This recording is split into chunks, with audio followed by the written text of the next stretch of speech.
Praise the Lord. Aroma T വിയുടെ എല്ലാ മാന്യ പ്രേക്ഷകർക്കും വേഗം വരുന്ന കർത്താവായ യേശു ക്രിസ്തുവിന്റെ നാമത്തിൽ വന്ദനത്തെയും സ്വാഗതത്തെയും അറിയിക്കുന്നു. അനുഗ്രഹീതവും മനോഹരവുമായ നല്ല നിമിഷങ്ങൾക്കായി കർത്താവിന് സ്തോത്രം ചെയ്യുകയാണ്. ഇന്ന് അരോമ ടി വിയുടെ പ്രേക്ഷകരോടൊപ്പം അനുഗ്രഹിക്കപ്പെട്ട ജീവിതാനുഭവവും സാക്ഷ്യവും പങ്കുവയ്ക്കുന്നതിന് നമ്മുടെ ക്ഷണം സ്വീകരിച്ച് നമ്മോടൊപ്പം ജോയിൻ ചെയ്തിരിക്കുന്നത് കർത്താവിൻ്റെ വിലപ്പെട്ട ദാസി പ്രിയ ആനി വർഗീസ് ആൻറ്റിയാണ്. പ്രിയ കർത്താവിൻ്റെ ദാസി തൻ്റെ ജീവിതാനുഭവം നമ്മോടൊപ്പം പങ്കുവയ്ക്കുമ്പോൾ നമുക്ക് അവർക്ക് ശ്രദ്ധയോടെ പ്രാർത്ഥനയോട് കേൾക്കാം. പ്രിയ ആനി ആൻറ്റിയെ തികഞ്ഞ സ്നേഹത്തോടും ആദരവോടും കൂടി അരോമ ടി വിയുടെ പ്രേക്ഷകരോടൊപ്പം സമയം ചെലവഴിക്കുന്നതിന് ഞങ്ങൾ സ്വാഗതം ചെയ്തോളൂ. പ്രൈസ് ലോർഡ് മാമേ. Praise lord pastor. Praise lord, praise lord. ഒന്ന് പരിചയപ്പെടുത്താമോ? എവിടെ നിന്നാണ് ജോയിൻ ചെയ്തിരിക്കുന്നത്? വീട്ടിൽ ആരൊക്കെയുണ്ട്? എൻ്റെ പേര് ആനി വർഗീസ്. ഞാൻ കോട്ടയം ജില്ലയിൽ മാങ്ങാനം പ്രദേശത്ത് ഞാൻ താമസിക്കുന്നു. എനിക്ക് 3 കുട്ടികളുണ്ട്. ഒരു പെണ്ണും 2 ആൺകുട്ടികളും. അപ്പം എല്ലാവരും വിവാഹിതരാണ്. എൻ്റെ മോളെ എറണാകുളത്ത് വിവാഹം കഴിച്ച് അയച്ചിരിക്കുന്നു. മോനെ റാന്നി നെല്ലിക്കമണ്ണ അവിടെ നിന്നാണ് വിവാഹം കഴിച്ചിരിക്കുന്നത്. എൻ്റെ ഇളയ മകന് ആന്റണി വർഗീസ്, അവന് നമ്മുടെ വീടിനടുത്തു നിന്നാണ് വിവാഹം കഴിച്ചിരിക്കുന്നത്, പുതുപ്പള്ളി. മോള് BSc നേഴ്സാണ്, പോസ്റ്റ് BSc. അവളെ എറണാകുളത്ത് വർക്ക് ചെയ്യുന്നു. അവൾക്കൊരു കുട്ടിയുണ്ട്. നല്ലൊരു ഹസ്ബൻഡ്, നല്ലൊരു കുടുംബം നമുക്ക് ദൈവം ദാനമായി തന്നു. അതുപോലെ തന്നെ ജോസ്മോന്, അവനാണ് രണ്ടാമത്തേവന്. അവനും നല്ലൊരു സഹോദരി നമുക്ക് ദാനമായി തന്നു. പ്രാർത്ഥിക്കുന്ന 2 കുട്ടികൾ. സ്തോത്രം. അവള് ലിജ വെട്ടിമല എന്നാണ് വീട്ടുപേര്. അവള് ജർമ്മനിയിൽ വർക്ക് ചെയ്യുന്നു. നല്ല പ്രാർത്ഥിക്കുന്ന ഒരു കുഞ്ഞാണ്. ഞങ്ങൾക്ക് ഏറ്റവും അനുഗ്രഹമാണ്. ഞങ്ങൾ പ്രാർത്ഥിച്ചതുപോലെ തന്നെ മോനെ തലമുടി ഇല്ലാത്തതുകൊണ്ട് അവന് ഭയങ്കര ഭാരമായിരുന്നു. കർത്താവ് എൻ്റെ നമ്മുടെ പ്രാർത്ഥന കേട്ട് അനുഗ്രഹിക്കപ്പെട്ട ഒരു കുഞ്ഞിനെ നമുക്ക് ദാനം ചെയ്തു. ഇടയ മകൻ ആന്റണി വർഗീസ്, അവന് വിവാഹം ചെയ്ത് പുതുപ്പള്ളിയിൽ നിന്നാണ്. അവൻ്റെ ഭാര്യ CMA പാസ്സായി. അവൾ വർക്ക് ചെയ്യുന്നുണ്ട്. വീട്ടിൽ നിന്ന് ചെയ്താൽ മതി, കമ്പ്യൂട്ടറൊക്കെ ഉണ്ട്. ആന്റണി നേഴ്സാണ്. അവൻ മൈസൂർ പഠിച്ചു. വളരെ ഭാരവും പ്രയാസമൊക്കെ അവൻ അനുഭവിച്ചത് പിന്നീട് ഞാൻ പറയാം അവനെ കുറിച്ചൊക്കെ. എങ്കിലും അവന് ഇപ്പം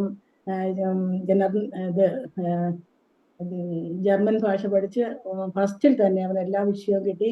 ഇന്റർവ്യൂവിന് നല്ല മാർക്കുണ്ട്. അവന് ഈ ജനുവരിയിലോടുകൂടി അവനും പോകാനായിട്ട് പേപ്പറെല്ലാം പ്രിപ്പറേഷൻ ചെയ്തുകൊണ്ടിരിക്കുന്നു. മോളും മസ്കറ്റിൽ ഒമാൻ എന്ന സ്ഥലത്ത് ഏകദേശം നവംബർ മാസത്തോടെ പോകാനായിട്ട് അവളും ആഗ്രഹിക്കുകയാണ്. ദേവദാസന്മാരുടെ ദൈവമക്കളുടെ ഒക്കെ വലിയ പ്രാർത്ഥന, ഞങ്ങളുടെ ചർച്ചിന്റെ വലിയൊരു പ്രാർത്ഥന ഞങ്ങളോട് കൂടെയുണ്ട്. അതിനകത്ത് ഞങ്ങൾ വളരെ കണ്ണുനീരൊഴുക്കിയ ഉപവാസം 23, 7, 21, 40 ഒക്കെ ഞങ്ങൾ ഇന്ന് പ്രാർത്ഥിച്ചതിന് ഫലമായിട്ടും ദേവദാസന്മാരുടെ പ്രാർത്ഥനയുടെ ഫലമായിട്ട് കുഞ്ഞുങ്ങളെ ദൈവം അനുഗ്രഹിക്കാനിടയായിട്ടുള്ള ഓക്കെ, പരിചയപ്പെടുത്തിയ വളരെ സന്തോഷമുണ്ട്. കർത്താവ് അനുഗ്രഹിക്കട്ടെ. തുടർന്ന് അരോമ ടി വിയുടെ പ്രേക്ഷകരോടൊപ്പം പങ്കുവയ്ക്കാൻ ആഗ്രഹിക്കുന്ന ജീവിതാനുഭവങ്ങൾ, ബാല്യകാലം മുതൽ ഇങ്ങോട്ടുള്ളതായ കാര്യങ്ങൾ ദൈവനാമ മഹത്വത്തിന് വേണ്ടി തുടർന്ന് സംസാരിക്കാം. ദൈവത്തെ നന്ദിയോടെ സ്തുതിക്കുന്നു, സ്തോത്രം ചെയ്യുന്നു. ബഹുമാനപ്പെട്ട Devadasan reverend pastor Daniel John, കുടുംബം, അരോമ TV, ഇതിൽ പ്രവർത്തിക്കുന്ന എല്ലാവർക്കും ക്രിസ്തുയേശുവിന്റെ നാമത്തിൽ ഞാൻ എൻ്റെ സ്നേഹവന്ദനത്തെ അറിയിക്കുകയാണ്. ആദ്യമായിട്ട് ഇങ്ങനെ ഒരു അവസരം എനിക്ക് കിട്ടിയത്. ഞാൻ ചാനലിന്റെ സ്ഥിരം പ്രേക്ഷകയാണ്. ഞാൻ ലൈക്കൊക്കെ ചെയ്യുന്നുണ്ട്. എങ്കിലും എനിക്ക് കാർത്തികേന്റെ സാക്ഷ്യം വളരെ ഇഷ്ടം തോന്നി. അതുപോലെ അൽഫോൻസ്, ഒരു സുജ, മിക്കവരുടെയും പ്രസംഗങ്ങൾ സാക്ഷികൾ ഞാൻ കേൾക്കും. പക്ഷെ എനിക്ക് ഏറ്റവും വലിയ സന്തോഷം തോന്നുന്നത് നമ്മുടെ മീറ്റിങ്ങുകളിൽ ചർച്ചിലൊക്കെ ചെന്നാൽ 3 മണിക്കൂറിലെ പ്രാർത്ഥനയുള്ളൂ. അപ്പൊ നമുക്ക് സാക്ഷ്യം പറയാൻ അവിടെ സമയമില്ല. അപ്പം എനിക്ക് വലിയൊരു നിരാശയായിരുന്നു. അപ്പോഴാണ് ഞാൻ ഈ TV ഞങ്ങൾ ഈ TV വാങ്ങിച്ചിട്ട് 2-3 മാസമേ ആയിട്ടുള്ളൂ. ഞങ്ങൾക്ക് TV ഉണ്ടായിരുന്നു. ഞങ്ങൾ TV ഒന്നും വർക്ക് ചെയ്തില്ല. ഞങ്ങൾ പ്രാർത്ഥന എപ്പോഴും ഇവിടെ പ്രാർത്ഥന ഉള്ളതുകൊണ്ട് നമുക്ക് TV വെക്കാൻ അങ്ങനെ സമയമില്ല. എന്നാൽ ഈ പ്രോഗ്രാം ഞാൻ പറയാൻ കണ്ടതോടുകൂടി എപ്പോഴും ഞങ്ങളുടെ TV വർക്കാണ്. ഞങ്ങളുടെ ദേവദാസന്മാർ ഞങ്ങളുടെ വീട് ഭവനത്തിൽ വരുമ്പോൾ ഇന്നും ചാനലാണോ എന്നിങ്ങനെ ചോദിച്ച് വളരെ സന്തോഷത്തോടെ, അവർക്കും പാസ്റ്റൊക്കെ അറിയാം. അപ്പൊ വളരെ സന്തോഷമാണ് ഇങ്ങനെ ഒരു അവസരം, ഇങ്ങനെ ഒരു ചാനൽ തുടങ്ങിയ ദൈവത്തെ ഞാൻ സ്തുതിക്കുകയാണ്. ദേവദാസനെയും കുടുംബത്തെ ദൈവം ധാരാളമായിട്ട് അനുഗ്രഹിക്കട്ടെ എന്ന് ഞാൻ ഓർക്കുന്നു. ഞാൻ എൻ്റെ ബാല്യകാലം പറഞ്ഞാൽ ഞാൻ വളരെ കഷ്ടത. ഞങ്ങൾ 10 മക്കളാണ്. 10 മക്കളിൽ എൻ്റെ അപ്പച്ചന് കൊച്ചിയാണ് അപ്പച്ചൻ്റെ വീട്, അമ്മയുടെ വീട് ചാലക്കുടിയിൽ. അങ്ങനെ ഞങ്ങൾ അപ്പച്ചന് വൈറ്റുകാരിയായിരുന്നു. അപ്പച്ചൻ തടിമില്ലായിരുന്നു ജോലി.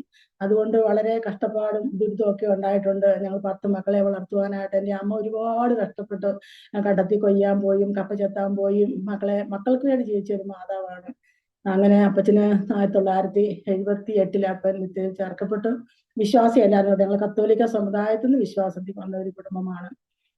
അങ്ങനെ ഇരിക്കെ ഞാൻ 2ാം ക്ലാസ് തൊട്ട് കടുത്തിരുത്തി എന്ന സ്ഥലത്ത് ഒരു അനാഥ ആലയത്തിലാണ് ഞാൻ വളർന്നത്. സ്തോത്രം. കാരണം ഞങ്ങളെ എല്ലാം പഠിപ്പിക്കാനായിട്ടുള്ള പ്രാപ്താവസ്ഥ വീട്ടിലുണ്ടായിരുന്നുകൊണ്ട് ഞങ്ങൾക്ക് അതിനുള്ള സാഹചര്യം ഇല്ലായിരുന്നുകൊണ്ട് ഞങ്ങൾ കൂടിയിരുന്ന പള്ളിയിലെ ഒരു അച്ഛൻ, രാഗിണി ബ്രദറാണ്. അച്ഛനാണ് ഞങ്ങളെ ആ ദേശത്തു നിന്ന് ഒരു 9 കുഞ്ഞുങ്ങളെ, അനാഥരെന്ന് പറഞ്ഞാൽ സാമ്പത്തികമായിട്ട് വളരെ പിന്നോക്കം നിൽക്കുന്ന കുഞ്ഞുങ്ങളെ അവിടെ ഈ ഗവൺമെന്റ് കൊണ്ട് ചേർക്കാനിടയായത്. 600 സ്നേഹസ്ഥന ഓർഫണേജ് എന്നാണ് അവിടുത്തെ ആ ഓർഫണേജിന്റെ പേര്. നല്ല സിസ്റ്റേഴ്സ്. അവിടെ ഒരു അച്ഛനാണ് അത് നടത്തിക്കൊടുക്കുന്നത്.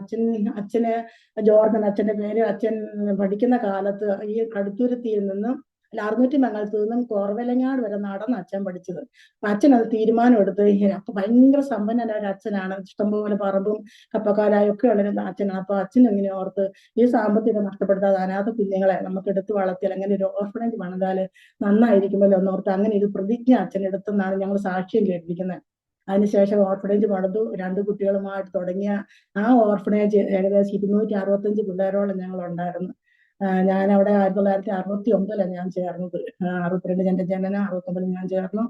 2ാം ക്ലാസ് തൊട്ട് ഞാനും എന്റെ അനിയത്തി, എന്റെ ചേച്ചിയും, ഞങ്ങൾ 3 പേര് ഈ കോൺവെന്റിലാണ് പഠിച്ചത്. ചേച്ചി പിന്നെ പെട്ടെന്ന് വീട് വിട്ട് മാറിയാണ്. ഒരു 10 ദിവസം കഴിഞ്ഞപ്പോൾ ചേച്ചി തിരിച്ചു പോകുന്നത്. ഞാനും എന്റെ അനിയത്തിയും 10ാം ക്ലാസ് വരെ. ഞാൻ 10 വരെ പോയില്ല. ഞാൻ 9ാം ക്ലാസ് വരെ എനിക്ക് പോകാൻ പറ്റുള്ളൂ. പക്ഷേ അതിനിടയ്ക്ക് എന്റെ അപ്പച്ചൻ മരിച്ചു.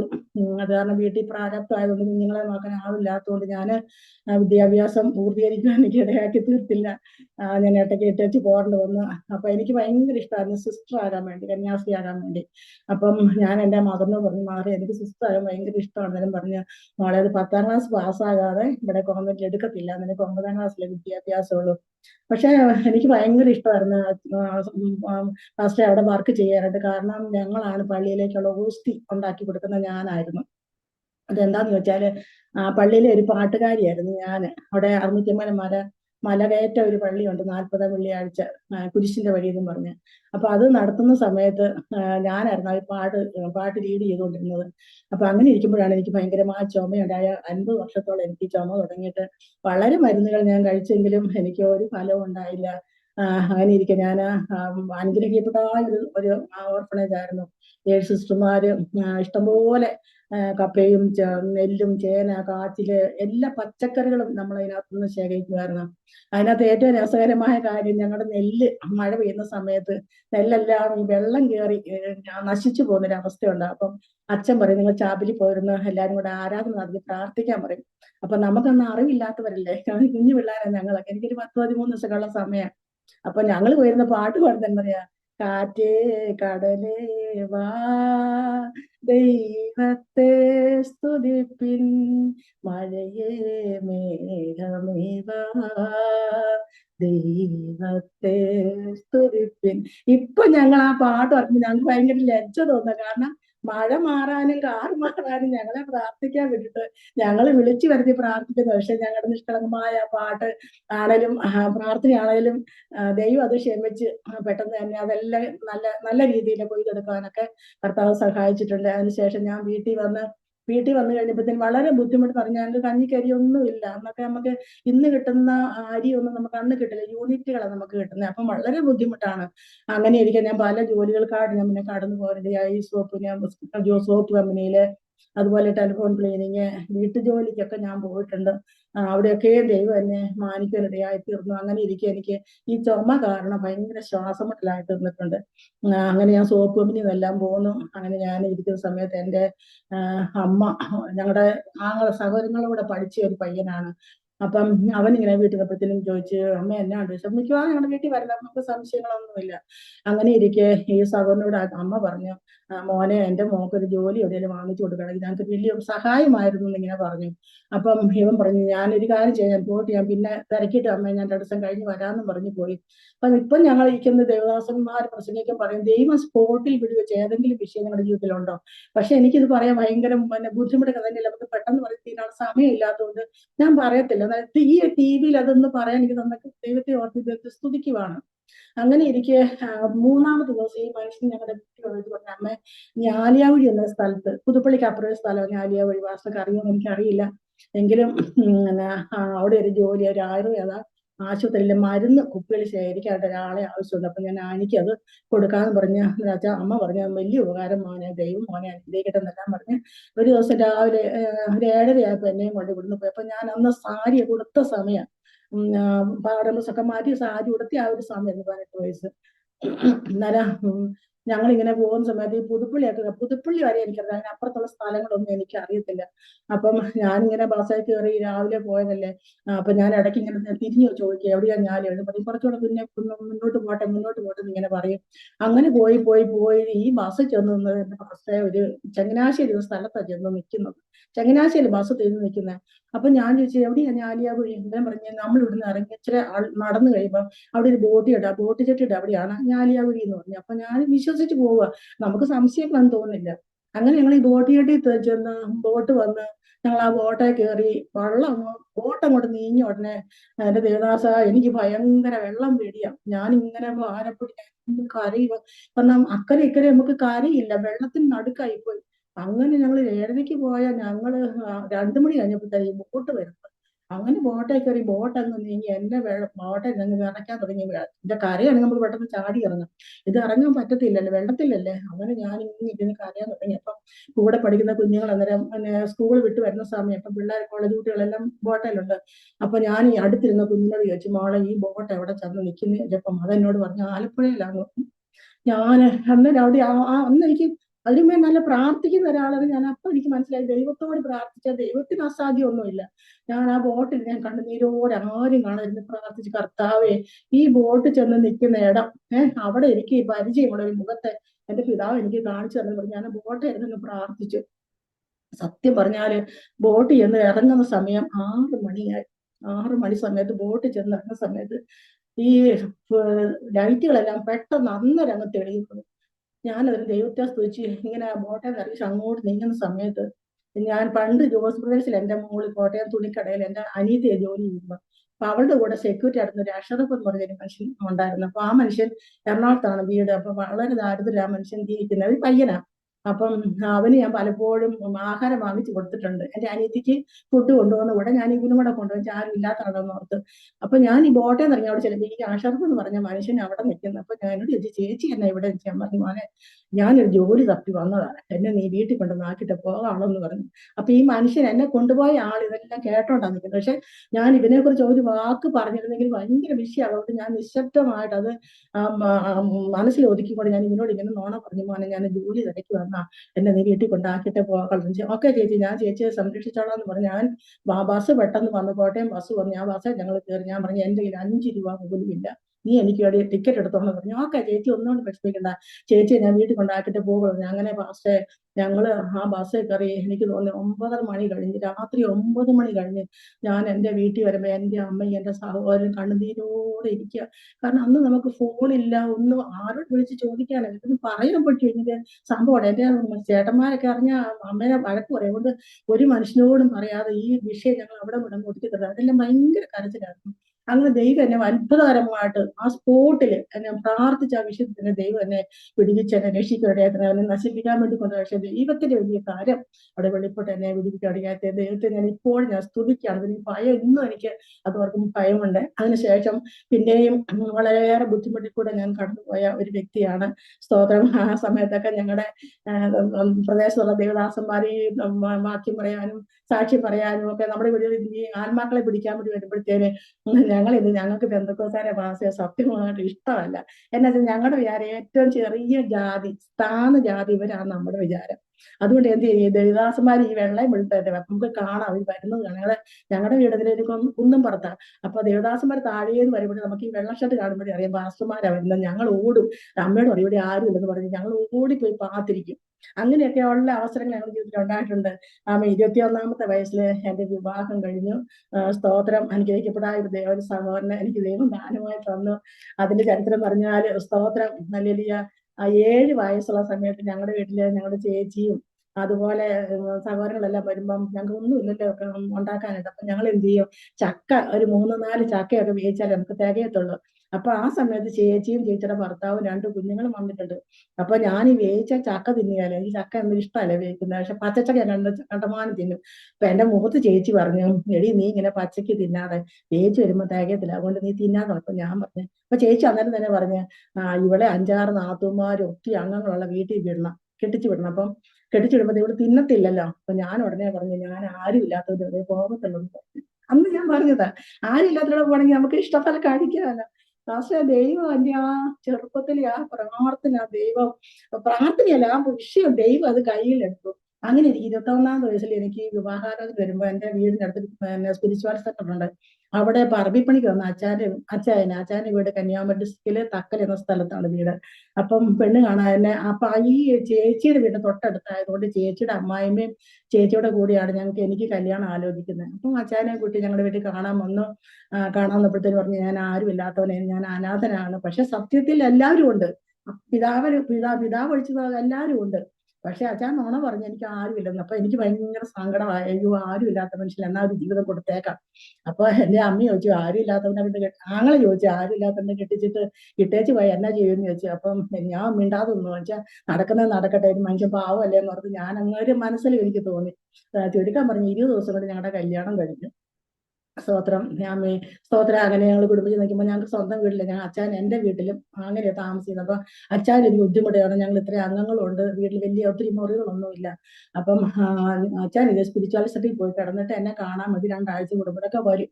അങ്ങനെ ഇരിക്കുന്നതാണ് ഞങ്ങൾ വളരെ പ്രാർത്ഥിച്ചു. ഞാൻ അദ്ദേഹം ഈ പള്ളിക്കാരത്തി ആയതുകൊണ്ട് 8 നോയമ്പ് പ്രാർത്ഥനയൊക്കെ ഞാൻ കറക്റ്റായിട്ട് ഉണ്ട്, 8 നോയമ്പ് ഞാൻ കറക്റ്റായിട്ട് എടുക്കും. അങ്ങനെ ഇരിക്കുമ്പോഴേ ഞങ്ങൾ 2 സെന്റ് സ്ഥലം വാങ്ങിച്ചു, അവിടെ താമസം തുടങ്ങി. എന്റെ പൊന്നു പാസ്റ്ററെ, അച്ഛൻ ഇച്ചിരി ഈ മരമെട്ടും ഒക്കെ ജോലി ആയിരുന്നു, കെട്ടിട പണിക്കൊക്കെ പോകും, മരം കയറാൻ പോകും. അപ്പൊ ശരീരത്തിലെ ക്ഷീണം കാരണം ഇച്ചിരി മദ്യപിച്ചിട്ടാ വരുന്നത്. അപ്പം അതൊക്കെ അച്ഛൻ എന്തെങ്കിലും നിസ്സാര കാര്യം വന്നാൽ പെട്ടെന്ന് ഈ മദ്യപാനം തുടങ്ങി ഉള്ളത് കൊണ്ട് ഭയങ്കരമായിട്ട് കോപിക്കും. അപ്പൊ ഞങ്ങളുടെ വീട്ടിൽ ഈ മദ്യപിക്കുന്നവരാരുമില്ല. അപ്പച്ചൻ മദ്യപിച്ചാലും അത് പുറത്ത് ആരും അറിയത്തില്ല, അങ്ങനെയായിരുന്നു. പക്ഷെ ഈ അച്ഛൻ ഇങ്ങനെ മദ്യപിക്കുന്ന കാണുമ്പോൾ എനിക്ക് ഭയങ്കര വെറുപ്പും, അടുക്കാൻ ഭയങ്കര ബുദ്ധിമുട്ടായിരുന്നു. അങ്ങനെ അടുക്കാതെ വന്നപ്പോഴത്തേന് അച്ഛൻ ദേഷ്യമായിട്ട് എന്നെ കണ്ടമാനം ഉപദ്രവിക്കുമായിരുന്നു. ഒരു ദിവസം ഞാൻ എന്റെ മൂത്ത മോനെ പ്രഗ്നന്റ് ആയിട്ടിരിക്കും 6 മാസമുള്ള സമയത്താണ് രാത്രിയിൽ നിസ്സാരമാണ് അങ്ങോട്ടും ഇങ്ങോട്ടും വാക്ക് പറഞ്ഞ് അച്ഛൻ എന്നെ അടുപ്പിൽ കത്തിക്കൊടുന്ന കവളം മടലെടുത്തതിനെ കണ്ടമാനം അടിച്ചു കഴിഞ്ഞപ്പോഴത്തേന് എനിക്ക് ഇനി ഒരിടവും ഇല്ലല്ലോ, വീട്ടിലോട്ട് തിരിച്ചു പോകാമല്ലോ, എന്ത് ചെയ്യുന്ന ഓർത്ത് ഞാനിങ്ങനെ പാരപ്പെട്ട് ഞാൻ രാത്രി 9 മണിക്ക് തന്നെ ഞാൻ അവിടുന്ന് ഇറങ്ങി ഞാൻ എന്റെ പള്ളിയിൽ ചെന്നു. രാത്രി ഒറ്റയ്ക്ക്, ഈ ഗർഭിണിയായ ഞാൻ വഴിയെ ഒറ്റയ്ക്ക് പോയി പള്ളി ചെന്ന് അച്ഛനോട് പറഞ്ഞു, അച്ഛാ ഇനി എനിക്ക് ആ മനുഷ്യനോട് ജീവിക്കാൻ മേല, ഞാൻ വീട്ടിലോട്ട് പോകുക അച്ഛൻ. അച്ഛൻ ഉടനെ പറഞ്ഞു, ഒരു കാര്യം ചെയ്യേ, നീ വീട്ടിൽ പോകുക, ഒറ്റയ്ക്ക് പോകാൻ പറഞ്ഞു. അവിടെ നിന്ന് ഒരു പയ്യനെയും കൂട്ടി എന്നെ വീട്ടിൽ പറഞ്ഞിട്ടിപ്പം വീട്ടിൽ ചെന്ന് കയറി. വീട്ടിൽ ചെന്നപ്പോഴത്തേന് അവരെന്റെ കയ്യിലെ ബ്ലഡും എല്ലാം മുറിവും എല്ലാം കണ്ടു. അവർക്ക് ഭയങ്കര സങ്കടമായി, ഈ ഇവർക്ക് ഇങ്ങനെ സംഭവിച്ചല്ലോ നോർത്തേന്. പിന്നെ വീട്ടുകാര് എന്റെ ഡെലിവറി എല്ലാം നോക്കിയ വീട്ടുകാരാണ്. പിന്നെ അച്ഛനോട് യാതൊരു കോണ്ടാക്ട് ഇല്ലാതിരുന്നു. അങ്ങനെ ഇരിക്കും പൂമ്പറ്റമ്പള്ളിയിലൊക്കെ ഞങ്ങൾ പോകുമ്പോഴത്തേന് അച്ഛനെ കാണുമെങ്കിലും പക്ഷെ സംസാരിക്കാനോ എനിക്ക് പോകണമെന്നില്ല. അച്ഛൻ നോക്കുകയല്ല, എനിക്കിട്ട് നോക്കത്തില്ല, പക്ഷെ എനിക്ക് പോകണമെന്നുണ്ട്. പക്ഷെ അച്ഛൻ നോക്കുന്നില്ലാത്തതുകൊണ്ട് ഇനി ചെന്നാൽ ഇനി ഇതുള്ള ബുദ്ധിമുട്ടാണെന്ന് ഓർത്ത് എന്റെ വീട്ടുകാർ എന്നെ വിടാതെയായി. അങ്ങനെ എന്റെ ദേവദാസ, ഞാന് കുരിശുപള്ളിയിൽ എല്ലാ വെള്ളിയാഴ്ചയും ഞാൻ കോട്ടയത്ത് ഒരു കുരിശുപള്ളിയുണ്ട്, അവിടെ ഞാൻ പ്രാർത്ഥിക്കാൻ പോകും. പ്രാർത്ഥിക്കുന്നത് ഇത്രയും പറഞ്ഞ, കർത്താവ് എന്റെ അച്ഛൻ ഒരു മാനസാധനം കൊടുക്കണേ, എനിക്ക് ഇനി മറ്റൊരു വിവാഹം എനിക്ക് താല്പര്യമില്ല. അവിടെ എന്റെ അച്ഛൻ ആരും ഇല്ലല്ലോ, മനുഷ്യൻ ഒറ്റയ്ക്ക് കിടക്കും, പനിയൊക്കെ വന്നാൽ ഒറ്റയ്ക്കല്ലേ, അതുകൊണ്ട് എന്തായി തീരും, അതുകൊണ്ട് എനിക്ക് ഈ മനുഷ്യന് ഒരു മാനസാധനം കൊടുക്കുന്നത്, അങ്ങനെ സ്ഥിരമായിട്ട് ഞാൻ പ്രാർത്ഥിക്കും. അങ്ങനെ ഒരു വെള്ളിയാഴ്ച ഞാൻ കുരിശുപള്ളി പോകുമ്പോൾ 1985 മാർപ്പാപ്പ കോട്ടയത്ത് വരുന്ന സമയമാണ്. അപ്പം ഞാൻ അങ്ങോട്ട് ബസ്സിനാണ് പോയത്. പക്ഷെ തിരിച്ചു വരുമ്പോഴത്തേന് ബസ്സെല്ലാം ബ്ലോക്കായി, മാർപ്പാപ്പ വരുന്നതാണ് എല്ലാം ബ്ലോക്കാക്കി. ഞാൻ കുരിശുപള്ളി ഏകദേശം ഒരു 7-8 കിലോമീറ്റർ ഉണ്ട് എന്റെ വീട്ടിലേക്ക്. ഞാൻ കുരിശുപള്ളിയിൽ നിന്ന് ഞാൻ നടന്ന് കഞ്ഞിക്കുഴി എന്ന് പറഞ്ഞ സ്ഥലത്ത് വന്ന് കഞ്ഞിക്കുഴി കാവലെ വന്നപ്പോഴത്തേന് അച്ഛൻ അവിടം വരെ ബസ്സുണ്ട്. അപ്പൊ അവിടെ വന്നപ്പോഴത്തേന് ബസ്സിൽ ഇരുന്ന് അച്ഛൻ എന്നെ ഇറങ്ങി. അവിടെ പെട്ടെന്ന് അച്ഛൻ ഇറങ്ങിയിട്ട് ഞാൻ ട്രാഫിക് പോലീസിൽ അവിടെയോട്ട് വരികയും അച്ഛനോട് വന്നിട്ട് എന്നെ എടി ആനി എന്നൊരു വിളി വിളിച്ചു. അപ്പൊ ഞങ്ങൾ 2 വർഷമായിട്ട് പിണങ്ങി നിൽക്കുക. അപ്പൊ ഞാൻ പ്രാർത്ഥിക്കുന്നത് അച്ഛൻ മാനസാധനം കൊടുക്കണം, ഞങ്ങൾക്ക് ഒന്നിച്ച് ജീവിക്കണം, എനിക്ക് ഇട്ടേച്ച് പോകാൻ താല്പര്യമില്ല, അങ്ങനെ ഒരു വിഷയം ആയതുകൊണ്ട് ഞാൻ ഇങ്ങനെ മനസ്സിലിങ്ങനെ പ്രാർത്ഥിച്ചോ നടന്നത്. അപ്പൊ ഈ ട്രാഫിക് പോലീസിന് അവിടെ വന്നപ്പോഴത്തേന് അച്ഛൻ പെട്ടെന്ന് എടി ആനി എന്ന് വിളിച്ചപ്പോ സത്യം പറഞ്ഞ എനിക്ക് അങ്ങ് ഭയങ്കര പേടിയും വിറവലും ഒക്കെ ആയി. അപ്പോഴത്തേനും അച്ഛൻ നിന്ന് കരഞ്ഞിട്ട് പറഞ്ഞു, ആനി ഞാൻ ഒറ്റയ്ക്ക് ജീവിച്ചു മടുത്തു, അതുകൊണ്ട് നീ എന്റെ കൂടെ വരണമെന്ന് പറഞ്ഞു. അത് കേൾക്കാനല്ലേ ഞാനും കാത്തിരുന്നേ. ഞാൻ എന്നിട്ട് എന്നോട് പറഞ്ഞു ഒരു കാര്യം ചെയ്യും, നമുക്കൊരു സ്ഥലം വരെ പോകാൻ പറഞ്ഞു എന്നെയും കൊണ്ട് ഒരു സ്ഥലത്തൂടെ ഇങ്ങനെ പോവാ. അപ്പൊ ആ സ്ഥലമൊന്നും എനിക്ക് പരിചയമുള്ള സ്ഥലം. ഇപ്പൊ ഞാൻ നോക്കി ദൈവം ഈ മനുഷ്യൻ എന്നെ കൊണ്ട് കൊല്ലാനാണോ, എന്തായിരിക്കും ഇനി സംഭവിക്കാൻ പറ്റുന്നത്, ഇങ്ങനെ മനസ്സിൽ പേടിയുണ്ടെങ്കിലും അച്ഛൻ ഒന്നും മിണ്ടുന്നില്ല, എന്നോട് പറഞ്ഞ ഇഷ്ടം പോലും പിന്നെ മിണ്ടിയിട്ടില്ല. അങ്ങനെ ഞങ്ങൾ നടന്ന് നടന്ന് നടന്ന് നടന്ന് ഞങ്ങള് ഒരു വീട്ടിൽ ചെന്ന് കയറി. അപ്പൊ അവിടെ ചെന്നപ്പോഴത്തേനും ഞാൻ ടീമിൽ ഇത് ഏതാ വീട് പരിചയമില്ലല്ലോ. അപ്പൊ അവിടെ ഒരു ആന്റി ഉണ്ടായിരുന്നു. ആ പുള്ളിക്കാരത്തി ഇറങ്ങി വന്ന് അയ്യോ വറീസേട്ടാന്ന് ഇങ്ങനെ വിളിച്ച് പിന്നെ സ്നേഹത്തിലായി. അങ്ങനെ ഞങ്ങൾ ആ വീട്ടപ്പോ എനിക്ക് സമാധാനം, അയ്യോ അവിടെ ഒരു സ്ത്രീ ഉണ്ടല്ലോ, ഞാൻ ചതിക്കാനല്ല കൊണ്ടുവന്നെന്ന് ഓർത്ത് ഞാൻ അവിടെ കയറി. ഞങ്ങൾക്ക് കപ്പയും ഇന്നൊക്കെ മുളക് പൊടിച്ചൊക്കെ തന്ന് ഞങ്ങൾ കഴിച്ച് ഞാൻ എൻ്റെ വീട്ടിലോട്ടും പോയി, അച്ഛൻ്റെ സ്ഥലത്തോട്ടും പോയി. അങ്ങനെ വീട്ടിൽ ചെന്ന് എനിക്ക് വീട്ടിൽ പറയാൻ പറ്റുമോ ഈ കാര്യം ഇങ്ങനെ കണ്ടെന്നും പിടിച്ചെന്നൊക്കെ പറയാൻ പറ്റും. അതുകൊണ്ട് ഞാൻ ആരോടും പറഞ്ഞില്ല. സന്ധ്യയപ്പോ എനിക്ക് വെപ്രാളം കറി ഇത് ആരോടൊന്നും പറയുമല്ലോ. ഇപ്പൊ ഞാൻ അനീത്തിയോട് പറഞ്ഞ്, എടീ ഞാൻ ഇന്ന് വറീസേട്ടനെ കണ്ടു. ഞാൻ വറീസേട്ടാന്നാ വന്ന് വിളിക്കുന്നത്.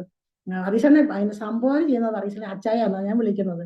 ഞാൻ പറഞ്ഞു എടി വറീസേട്ടനെ ഞാൻ ഇന്ന് വഴിക്ക് വെച്ച് കണ്ടു. എന്നിട്ട് എന്നോട് ചോദിച്ചു എന്നാ പറഞ്ഞു. അപ്പൊ ഞാൻ പറഞ്ഞു എടി എന്നോട് പറഞ്ഞു ഞാൻ കൂടെ പോരാനാ പറഞ്ഞു. പക്ഷെ ഞാൻ അമ്മ പറയുന്ന പോലെ കേൾക്കണ്ടാവില്ലേ, ഇനിയും പോയിട്ട് എന്തെങ്കിലും സംഭവിച്ചാല് എന്തോ സംഭവിക്കും, അതുകൊണ്ട് ഞാൻ അമ്മയോട് പറഞ്ഞിട്ട് എല്ലാവരുടെയും കൂടെ സമ്മതത്തോടെ പോകാന്ന് പറഞ്ഞു. പെട്ടെന്ന് ഇവിടെ എൻ്റെ അടുത്ത് അമ്മയോട് പറഞ്ഞു, അമ്മ ഇന്ന് ആനിയെ വറീസേട്ടനെ കണ്ടു, വഴിക്ക് വെച്ച് കണ്ടു. പറഞ്ഞു അമ്മ പാട്ട് പറഞ്ഞു അതെ ഇനി കൊണ്ടുപോയിട്ട് അവൻ കൊല്ലാൻ വേണ്ടി കൊണ്ടുപോകാന്ന് പറഞ്ഞ്. നമ്മളെ വിടത്തില്ലല്ലോ, മാതാപിതാക്കൾക്കല്ലേ എപ്പോഴും മക്കളെ കുറിച്ചൊരു പേടി ഉണ്ടാകുന്നത്. അങ്ങനെ അമ്മ ഇങ്ങനെ പറഞ്ഞു. പക്ഷെ ഞാൻ പിന്നെ നിശബ്ദയായിരുന്നു, പ്രതികരിച്ചില്ല ഒന്നും. നിശബ്ദയാണ്, നമുക്കന്ന് പ്രായമില്ല, പക്വതയില്ലല്ലോ. 21 വയസ്സെന്ന് പറയുമ്പോൾ നമുക്കൊരു ഇതാ. അപ്പൊ ഞാൻ ആരോടും പ്രതികരിക്കാതെ ഇങ്ങനെ നിന്നു. അങ്ങനെ ഒരു 2-3 ദിവസം കഴിഞ്ഞപ്പോൾ അച്ഛൻ അമ്മ എന്നോട് പറഞ്ഞത് ഞാൻ ആളെ പറഞ്ഞുവിടും, ഞാൻ നിന്നെ കൊണ്ടുവന്നാളാന്ന് പറഞ്ഞപ്പോൾ ഒരാഴ്ച കഴിഞ്ഞപ്പോഴത്തേക്ക് സമാസ ഇന്ന് ഈ 2-ാം തീയതി അത്ഭുതത്തിന്റെ ഒരു ദിവസമാണ്. കാരണം എന്ന് വെച്ചാല് ഞാൻ കുരിശുപള്ളിയിൽ പോയി പ്രാർത്ഥിച്ചു എന്ന് ദൈവത്തോടെ പ്രാർത്ഥിക്കുന്നെങ്കിലും നമ്മുടെ മനസ്സില് നമ്മൾ പോയത് വേറെ ജാതീയ ഇതിലാണല്ലോ, സ്ഥലത്താണല്ലോ പോയത്. എങ്കിൽ തന്നെയും ദൈവം ആ പ്രാർത്ഥന കേട്ട് സെപ്റ്റംബർ 2-ാം തീയതി ഇന്നത്തെ ദിവസം എന്നെ കൂട്ടിക്കൊണ്ട് വന്ന പകൽക്കാലമായി ഇവിടെ സാക്ഷി പറയാൻ ദൈവം എന്നെ ഇടയാക്കിയ ആ മഹാകരുണയോർത്ത് എന്റെ ദൈവത്തിനെ സ്തുതിക്കുക. സെപ്റ്റംബർ 2-ാം തീയതി ഈ ഒരു സഹോദരൻ വന്ന് സഹോദരൻ സഭയോട് വന്ന് എന്നെ ഞാൻ പറഞ്ഞില്ല കപ്പ തിന്ന ആ വീട്ടുകാരെ എന്നെ കൊണ്ടുവരാനായിട്ട് ഇടയായി തീർന്നു. അങ്ങനെ വീട്ടുകാരുടെയും ആങ്ങളമാരുടെയും എല്ലാ സമ്മതത്തോടെ ഞാൻ അവിടുത്തെ വീട്ടിൽ ഭവനത്തിൽ വന്നു. ഞങ്ങൾ ഒരുക്കും പിന്നെയും താമസം തുടങ്ങി. അങ്ങനെ ഇരിക്കുമ്പം അച്ഛന് അൾസറിന്റെ അസുഖം ഉണ്ടായി, കുടിക്കും. അതുപോലെ തന്നെ മരം വെട്ടുന്ന സമയത്ത് ഒരു കമ്പ് വന്ന് വേറെ കുത്തിയതിന്റെ ഫലമായിട്ട് അവിടെ ഡാമേജ് ഉണ്ടായി കുടലിന്. അത് മുഖാന്തരം പിന്നെ അച്ഛൻ ആ വേദന വരുമ്പോഴാണ് അച്ഛൻ ഉള്ളിൽ കുടിക്കുന്നത്, അല്ല കുടിച്ച് രസിക്കാനല്ല, വേദന വരുമ്പോൾ അത് മാറാനും സുബോധം നഷ്ടപ്പെടാനും ഒക്കെ വേണ്ടി അച്ഛൻ കുടിക്കും. അങ്ങനെ ഇരിക്കും. പക്ഷെ ഈ കുടി ചെല്ലുമ്പോഴത്തേനും അച്ഛൻ എന്നെ ഉപദ്രവിക്കുകയും വഴക്കും ഭയങ്കര പ്രശ്നങ്ങളായി. അങ്ങനെ ഇരിക്കുക. എന്റെ മോളെ ഞാൻ പ്രഗ്നന്റ് ആയി. അങ്ങനെ ഈ സമയത്താണ് പ്രഗ്നന്റ് ആയപ്പോഴത്തേന് ഇതുപോലെ ബഹളമായപ്പോഴത്തേന് ഞാൻ എന്ത് ചെയ്ത് 5 ലിറ്റർ മണ്ണെണ്ണ ഇരുന്നത് പക്ഷേ ഞാൻ എന്റെ തലവഴി ഒഴിച്ച് ഞാൻ ആത്മഹത്യക്ക് ഒരുങ്ങി. കാരണം ഒന്ന് ഞാൻ പോയിട്ട് തിരിച്ചു വന്നു, ഇനി എന്റെ വീട്ടിലോട്ട് എനിക്ക് പോകാൻ പറ്റത്തില്ലല്ലോ. അതുകൊണ്ട് അപ്പൊ ഞാൻ എന്നാർത്തന്ന മരിച്ചേക്കാന്ന് പറഞ്ഞിരുന്ന മണ്ണെണ്ണ തലവഴിച്ചു. അതൊന്ന് ഞങ്ങൾക്ക് അന്നില്ല ബൾബും കാരണം ഒന്ന് ചെറിയൊരു മോഡേൺ പ്രൂഫിന്റെ ഒരു ചെറിയൊരു ചാണകത്തറ, ചാണകം മെഴുകുന്ന ഒരു സ്ഥലമാണ്. ഭിത്തി എല്ലാം മണ്ണിഷ്ടിയോട് വളർച്ച് നിസ്സാരമായ ഒരു കുഞ്ഞ് വീട്, 2 മുറി ഒരു കുഞ്ഞ് അടുക്കള, അത്രയേ ഉള്ളൂ ഞങ്ങൾക്ക് 2 പേർക്ക്. ഉടനെ അച്ഛൻ എന്ത് ചെയ്ത് ഈ പെട്ടെന്ന് ഈ വിളക്കങ്ങോട്ട് ഊതിക്കെടുത്ത് എനിക്കോട് ഒറ്റ അടി തന്നേച്ചു എന്നെ വലിച്ചുകൊണ്ട് പോയി ബാത്റൂമിൽ കൊണ്ട് എന്നെ കുളിപ്പിച്ച് എന്നെ റെഡിയാക്കി. എന്നിട്ട് എന്നോട് പറഞ്ഞു ഇനി മേലിൽ ഇങ്ങനെ സംഭവിച്ചതല്ല, എന്നോട് സോറിയൊക്കെ പറഞ്ഞ് ക്ഷമയൊക്കെ പറഞ്ഞ് അങ്ങനെ ഞങ്ങൾ കഴിഞ്ഞു പോയി. അങ്ങനെ ഇരിക്കുമ്പോഴത്തേനും പിന്നെ നിസ്സാരമായ വഴക്കൾ കൊണ്ടാണെങ്കിലും ഞാൻ പറഞ്ഞു കർത്താവ് ഇനി ഒരു തീരുമാനം ദൈവം എനിക്ക് തന്നേ പറ്റത്തുള്ളൂ. കാരണം ഞങ്ങളുടെ വീട്ടിൽ ഇങ്ങനെ മദ്യപിച്ച് അലമ്പുണ്ടാക്കാൻ ഞങ്ങൾ മറ്റുള്ളവർ കുടിക്കുന്ന കാണുമ്പോൾ നമുക്ക് ഭയമാണ്. പക്ഷെ നമ്മളിങ്ങനെ കാണാത്തതാണ് എനിക്ക് വലിയൊരു ബുദ്ധിമുട്ട്, അപമാനം, ഒരു നാണക്കേട് എനിക്ക് ജീവിതത്തിലുണ്ടായി. അങ്ങനെ ഇരിക്കുകയാണ് ദിനകരൻ ഇവിടെ നമ്മുടെ ആശ്രമത്തില് വരുവാനിടയായി. ആ ദിനകരൻ വാസക്ക് അറിയാവോ ദിനകരനെ? ആ ദിനകരന്റെ പ്രസംഗം ഞങ്ങൾ കേട്ടു. അങ്ങനെ അച്ഛൻ അന്ന് ആ ദിനകരന്റെ പ്രസംഗം കേൾക്കുന്ന ആശ്രമം എന്ന സ്ഥലത്താണ്. ആശ്രമത്തിൽ അവിടെ ഒരു ജോലിക്കായിട്ട് അച്ഛൻ കടന്നു പോയത്. ആ പ്രസംഗം കേൾക്കുന്ന സമയത്ത് അച്ഛൻ എന്ത് ചെയ്ത് പ്രസംഗം ഉണ്ടെന്ന് കേൾക്കാം, യേശുവിനെ കുറിച്ചാണല്ലോ പറയുന്നതെന്ന് പറഞ്ഞാൽ അച്ഛൻ കുറച്ച് സമയത്തേന് വിശ്രമത്തിനായിട്ട് അവിടെ ഒരു വാട്ടർ ടാങ്ക്, വലിയ വാട്ടർ ടാങ്ക്, ഇത് അനാഥ കുട്ടികളെ എടുത്തു വളർത്തുന്ന ആശ്രമമാണ്. ആ അനാഥ ആലയത്തിന്റെ ആ വാട്ടർ ടാങ്കിന്റെ അവിടെ ചാരി ഇങ്ങനെ അച്ഛൻ നിൽക്കുക. അപ്പൊ അച്ഛന്റെ അരയിൽ ഒരു കോപ്പർ കപ്പിൽ ഒരു ഏലസ് കിടപ്പുണ്ട്. അത് എനിക്കല്ലാതെ മറ്റാർക്കും തന്നെ അറിയത്തില്ല. പക്ഷെ ഈ ദിനകരൻ എന്ന് പറഞ്ഞ ദേവദാസൻ അച്ഛനോട് ഫോണിൽ കൂടെ മൈക്കിൽ കൂടെ വിളിച്ചു പറയാം, വാട്ടർ ടാങ്കിൽ അവിടെ ചാരി നിൽക്കുന്ന വർഗീസ് എന്ന വ്യക്തിയെ ദൈവത്തിന്റെ ആത്മാവെന്ന് പകൽക്കാലം സ്പർശിക്കുകയാണ്, നിന്റെ ആരെ കിടക്കുന്ന ഏലസ് പൊടിച്ചു കളയാൻ പറഞ്ഞു. പാസ്റ്റർ ഒന്ന് ഓർത്ത് നോക്കിയ ഈ ദൈവദാസനെ അച്ചാനെ കാണത്തില്ല, അച്ചാന് ദേവദാസനെ കാണത്തില്ല, ദേവദാസന് അച്ചാനെ കാണത്തില്ല. പക്ഷെ ആ ദേവദാസൻ ഇങ്ങനെ വിളിച്ചു പറഞ്ഞു ഇന്ന പോലെ സംഭവം ഉണ്ട്, നീ അത് പൊട്ടിച്ച് കളയാൻ പറഞ്ഞു. ആ നിമിഷം തന്നെ അച്ചാൻ ആ കോപ്പർ കമ്പി വളച്ചൊടിച്ച് ആ ഏലസ് പൊട്ടിച്ച് കളഞ്ഞു. പിന്നെ എന്താ നടന്നതെന്ന് ചോദിച്ചാല്, അച്ചായൻ വീട്ടിൽ വന്ന് കയറുന്ന പനിച്ചു തുള്ളി, വിറച്ചു തുള്ളിയാ വീട്ടിൽ വന്ന് കയറുന്നത്. അങ്ങനെ ഞാൻ വീട്ടില് പാരസെറ്റമോൾ ഒന്നും വെക്കുന്ന സമയമല്ല, ഞാൻ അയലൊക്കത്തെ വീട്ടിൽ പോയി ഒരു പാരസെറ്റമോൾ മേടിച്ച് അച്ചാൻ ഞാൻ കൊടുത്ത്. അന്ന് രാത്രിയിൽ അച്ചാൻ്റെ ദർശനം കണ്ടു. അതായത് കണ്ടം കൊയ്ത പാടം, ആ പാടത്തിൽ അവിടെ ഇവിടെ ആയിട്ട് ഇച്ചിരി കുറച്ച് വെള്ളം, വലിയ പാടമാണ്, അതിനകത്ത് നിറയെ പ്രാക്കൾ വന്ന് വീഴുന്നു. ഈ ദർശനം കണ്ടു കഴിഞ്ഞപ്പോഴത്തേന് അച്ചാന് മനസ്സിലായി ഇതൊരു ദൈവിക ദർശനമാണല്ലോ എന്നോർത്ത് അച്ചാൻ അപ്പൊ തന്നെ എഴുന്നേറ്റ്. ഞാൻ രാത്രി ഒരു 2:30 മണി സമയമായി. ഞങ്ങൾ എഴുന്നേൽക്കുമ്പോൾ ഞാൻ എന്നോട് പറഞ്ഞു, ആനി ഇന്നൊരു ഞാൻ ദർശനം കണ്ടു, അത് എന്താണെന്ന് എനിക്കറിയാം. അപ്പൊ എനിക്ക് അന്ന് ദർശനവും കാരണം നമുക്ക് അറിയില്ല. ഇന്ന് എനിക്ക് മനസ്സിലായി, വ്യാഖ്യാനവരം ദൈവം തന്നതോടെ എനിക്ക് ഇന്ന് മനസ്സിലായി. പക്ഷെ അന്ന് എനിക്ക് മനസ്സിലായില്ല. എന്താണ്, ഞങ്ങൾ മെഴുകുതിരി കത്തിച്ച് ഞങ്ങൾ രണ്ടുകൂടെ കൈകോർത്തിരുന്ന് പ്രാർത്ഥിച്ചേക്കാൻ നേരം എടുത്തപ്പം അച്ചാന്റെ പരിപൂർണമായിട്ടും. അതിനുശേഷം പിന്നെ അച്ചാൻ ദിവസവും ദർശനങ്ങൾ കാണും. കാരണം അച്ചാൻ ഇങ്ങനെ നടന്നു പോകുന്ന സമയത്ത് അച്ചാന് ഭയങ്കര വിശപ്പ്. അപ്പം പറഞ്ഞ യേശു എനിക്ക് ഭയങ്കരമായിട്ട് വിശക്കുന്നു എന്ന് പറഞ്ഞു. അപ്പൊ അങ്ങ് വിശക്കുവാ. അപ്പൊ അച്ചാൻ എന്നെ അടുത്ത് ആകാശത്ത് വരും അപ്പ കഷ്ണം ഒരപ്പം, ഒരു ചെറിയ ഇഡലിയുടെ വലിപ്പമുള്ള ഒരു അപ്പം താഴോട്ട് ഇട്ടു. അപ്പൊ അച്ചാൻ മണല് ഭയങ്കര വെറുപ്പം. അച്ഛൻ മുടി കിട്ടിയ അച്ഛൻ ഒന്നും പറയുന്നത്, പക്ഷെ കല്ല് കടിച്ചാൽ അച്ഛൻ ഭയങ്കര കോപമാണ്. അപ്പൊ അച്ഛൻ പറഞ്ഞു, ഈ അപ്പം മണലിട്ടോ ഞാൻ എങ്ങനെയാ ഭക്ഷിക്കുന്നതെന്ന് ചോദിച്ചാൽ പഞ്ചസാര മണലാണ് മണലിന്റെ കളറ്. അപ്പൊ അച്ഛൻ പറഞ്ഞു, ഈ മണലിൽ കിടക്കുന്ന ഭക്ഷണം ഞാൻ എങ്ങനെ കഴിക്കാൻ പറഞ്ഞു, നീ എടുത്ത് വായിലിടാൻ പറഞ്ഞു. അത് വായിലിട്ടോണ്ട് അത് ആവിയായിട്ട് പോയെന്ന് അച്ഛൻ ദർശനത്തിൽ കണ്ടു. അങ്ങനെ വളരെ പിന്നീട് ഞങ്ങൾക്ക് ജീവിതം ഭയങ്കര സന്തോഷമായിട്ട് പോകുന്ന സമയത്ത് ദാരിദ്ര്യം പട്ടിണി നമുക്കുണ്ട്, എന്നാൽ തന്നെയും അച്ചായന്റെ ആ മദ്യപാനത്തിലൊക്കെ ഒത്തിരി വ്യത്യാസം വന്ന്. അങ്ങനെ ഞങ്ങള് കുമരപ്പള്ളിയിൽ അങ്ങനെ പോയിക്കൊണ്ടിരിക്കുമ്പോഴത്തേന് ഞങ്ങൾക്ക് പട്ടിണി മാറുന്നില്ല പാസ്റ്റർ, എന്നൊക്കെ നമുക്ക് സമാധാനം, നമുക്ക് പട്ടിണിയാണ്. എന്നുവെച്ചാൽ അച്ചാൻ ഈ അസുഖമുള്ളതുകൊണ്ട് ജോലിക്ക് പോകാനൊക്കെ വളരെ ബുദ്ധിമുട്ട്. എനിക്ക് വന്ന് ഈ ഇളയ കുഞ്ഞിനെ 2 വയസ്സും ഇപ്പൊ കണ്ട ജോസ് എന്ന് പറഞ്ഞ മോന് 4 വയസ്സും മോൾക്ക് 5 വയസ്സും പ്രായമേ ഉള്ളൂ. അപ്പൊ നമുക്ക് ഒന്നും ചെയ്യാൻ കഴിയത്തില്ല. അങ്ങനെ ഞാൻ ഒരു വീട്ടു ജോലിക്ക് പോകാനൊന്നും കഴിയാതെ പാടുപെട്ട് ഞാനിങ്ങനെ പള്ളിയില് പിള്ളേരെ കൊണ്ട് പോകുക, സൺഡേ സ്കൂളുണ്ട്, പിള്ളേർ പഠിക്കുന്നുണ്ട്. അപ്പൊ പിള്ളേരെ കൊണ്ട് ഇരിക്കുന്ന സമയത്ത് ഒരു ഞായറാഴ്ച ഞാൻ പള്ളി ചെല്ലുമ്പോഴത്തേനും എന്നെ ആരോ പള്ളിയിൽ നിന്ന് തള്ളി വെളിയിൽ ഇറക്കുക, നീ പോന്ന് പറയും. അപ്പം പള്ളിയിൽ നിന്ന് പോരുന്നില്ല, എന്നാൽ ഞാൻ പിടിച്ചത്, പക്ഷെ എനിക്ക് പറ്റിയില്ല. പക്ഷെ ദൈവത്തിന്റെ ആത്മാവാണ് എന്നെ അവിടെ നിന്ന് തള്ളി ഇറക്കിയത് എനിക്ക് പിന്നീട് മനസ്സിലായി. ഞാൻ അതുവഴിക്ക് ഞാൻ ഒരു SH കോൺവെന്റ് ഉണ്ട് ഞങ്ങളുടെ വീടിന് അടുത്ത്, ഞാൻ ആ SH കോൺവെന്റിൽ വന്ന് മദറിനോട് പറഞ്ഞു. അപ്പൊ ഞാൻ അവിടെ പോകുന്ന സ്ഥലമാണ്. അവിടെ പാട്ട് പഠിക്കാനും സിസ്റ്റർമാരെ പാട്ട് പഠിപ്പിക്കാനും ഒക്കെ ഞാൻ പോകും. അങ്ങനെ പോയിക്കൊരു സമയത്ത് ഞാൻ ആ മദറോട് പറഞ്ഞു, മദറെ ഇന്നപോലെ ഒരു സംഭവം ഉണ്ടായി, എന്നാന്ന് അറിയത്തില്ല പക്ഷെ എനിക്ക് മദറെ എനിക്ക് പള്ളി ഇരുന്നിട്ട് എനിക്ക് പ്രാർത്ഥിക്കാൻ പറ്റുന്നില്ല, എനിക്ക് മുരിങ്ങൊരു ധ്യാന കേന്ദ്രത്തിൽ പോകണമെന്ന് പറഞ്ഞു. അപ്പം ഞാൻ പറയാം, അച്ഛൻ ഇങ്ങനെ പോലെ മേലാഴികയാണ്, ഞങ്ങൾക്ക് ഭയങ്കര കഷ്ടതയാണ്. അപ്പം മദർ എന്നെ അടുത്തൊരു 300 രൂപ എടുത്ത് തന്നിട്ട് അതിനെന്നാ നീ പോട്ടെ ധ്യാന കേന്ദ്രത്തിൽ പോകാൻ പറഞ്ഞ് ഞങ്ങളെ പറഞ്ഞു വിട്ട്. എന്റെ ദേവദാസ, ഞാൻ വീട്ടിൽ വന്നതിന് ശേഷം ഞാൻ അച്ഛൻ ഞാൻ പള്ളിയിൽ പോയി എനിക്ക് പ്രാർത്ഥിക്കാൻ പറ്റുന്നില്ല, ഭയങ്കരമായിട്ട് എനിക്ക് ബുദ്ധിമുട്ടുണ്ടായി, ഞാൻ ഇറങ്ങിപ്പോന്നു, ഞാൻ മടത്തി പോയി. ഞാൻ മദറിനോട് ഞാനൊരു 300 രൂപ മേടിച്ചിട്ടാ വന്നേന്ന് പറഞ്ഞു. അല്ലെ അച്ഛൻ ഒന്നും പറഞ്ഞില്ല, പോകണ്ട നമുക്ക് പോകാമെന്ന് തന്നെ പറഞ്ഞു. പക്ഷെ ഒരു തടസ്സവും പറയാതെ ഞങ്ങളെ പെട്ടെന്ന് ഒരുക്കാതെ എന്റെ അമ്മയും എന്റെ ചേച്ചി എന്റെ കൂടെ ഉണ്ട്, ഈ വീട്ടിലുണ്ട്. അപ്പൊ ഞങ്ങൾ അവരോട് പറഞ്ഞു, ഞങ്ങൾ ഇന്നപോലെ ധ്യാന കേന്ദ്രത്തിൽ പോവുക, അതുകൊണ്ട് നിങ്ങൾ പിള്ളേരെ നോക്കാം, അതിന് പൊക്കോളാൻ പറഞ്ഞു. അന്ന് 5 മണിക്കത്തെ വണ്ടിക്ക് ഞങ്ങൾ ചാലക്കുടിക്ക് വണ്ടി കയറി. എന്റെ ഒരു അനിയത്തിന്റെ ഭർത്താവാണ് ഞങ്ങളെ വണ്ടി കയറ്റിയത്, സ്ഥലമൊന്നും അറിയത്തില്ല. ബസ് കയറ്റി ഡ്രൈവറോട് പറഞ്ഞ, സാറേ ഈ കുടുംബത്തെ പോട്ട ധ്യാന കേന്ദ്രത്തിന്റെ വാതിക്കൽ ഇറക്കണമെന്ന് പറഞ്ഞാണ് ഞങ്ങളെ വിട്ടത്. അങ്ങനെ ഇരിക്കെ ഞങ്ങൾ അവിടെ ചെന്ന് ധ്യാന കേന്ദ്രത്തിൽ കയറുമ്പോ എന്റെ മൂത്ത സഹോദരനും സഹോദരി അവിടെ നിൽക്കുന്നത് എനിക്ക് ഭയങ്കര അതിശയം തോന്നി. കാരണം ഞങ്ങൾ രണ്ടുപേരും അറിഞ്ഞിട്ടല്ലല്ലോ വരുന്നത്. ഭയങ്കര സന്തോഷം തോന്നി. അതിലെ ചേച്ചി വന്നതും ആങ്ങളയ്ക്ക് സുഖമില്ലാത്തത് കൊണ്ടും അങ്ങനെ ഇച്ചിരി ബുദ്ധിമുട്ടായതുകൊണ്ട് വന്നതാണ്. അങ്ങനെ ധ്യാന കേന്ദ്രത്തിൽ ഞങ്ങൾ ചെന്നു.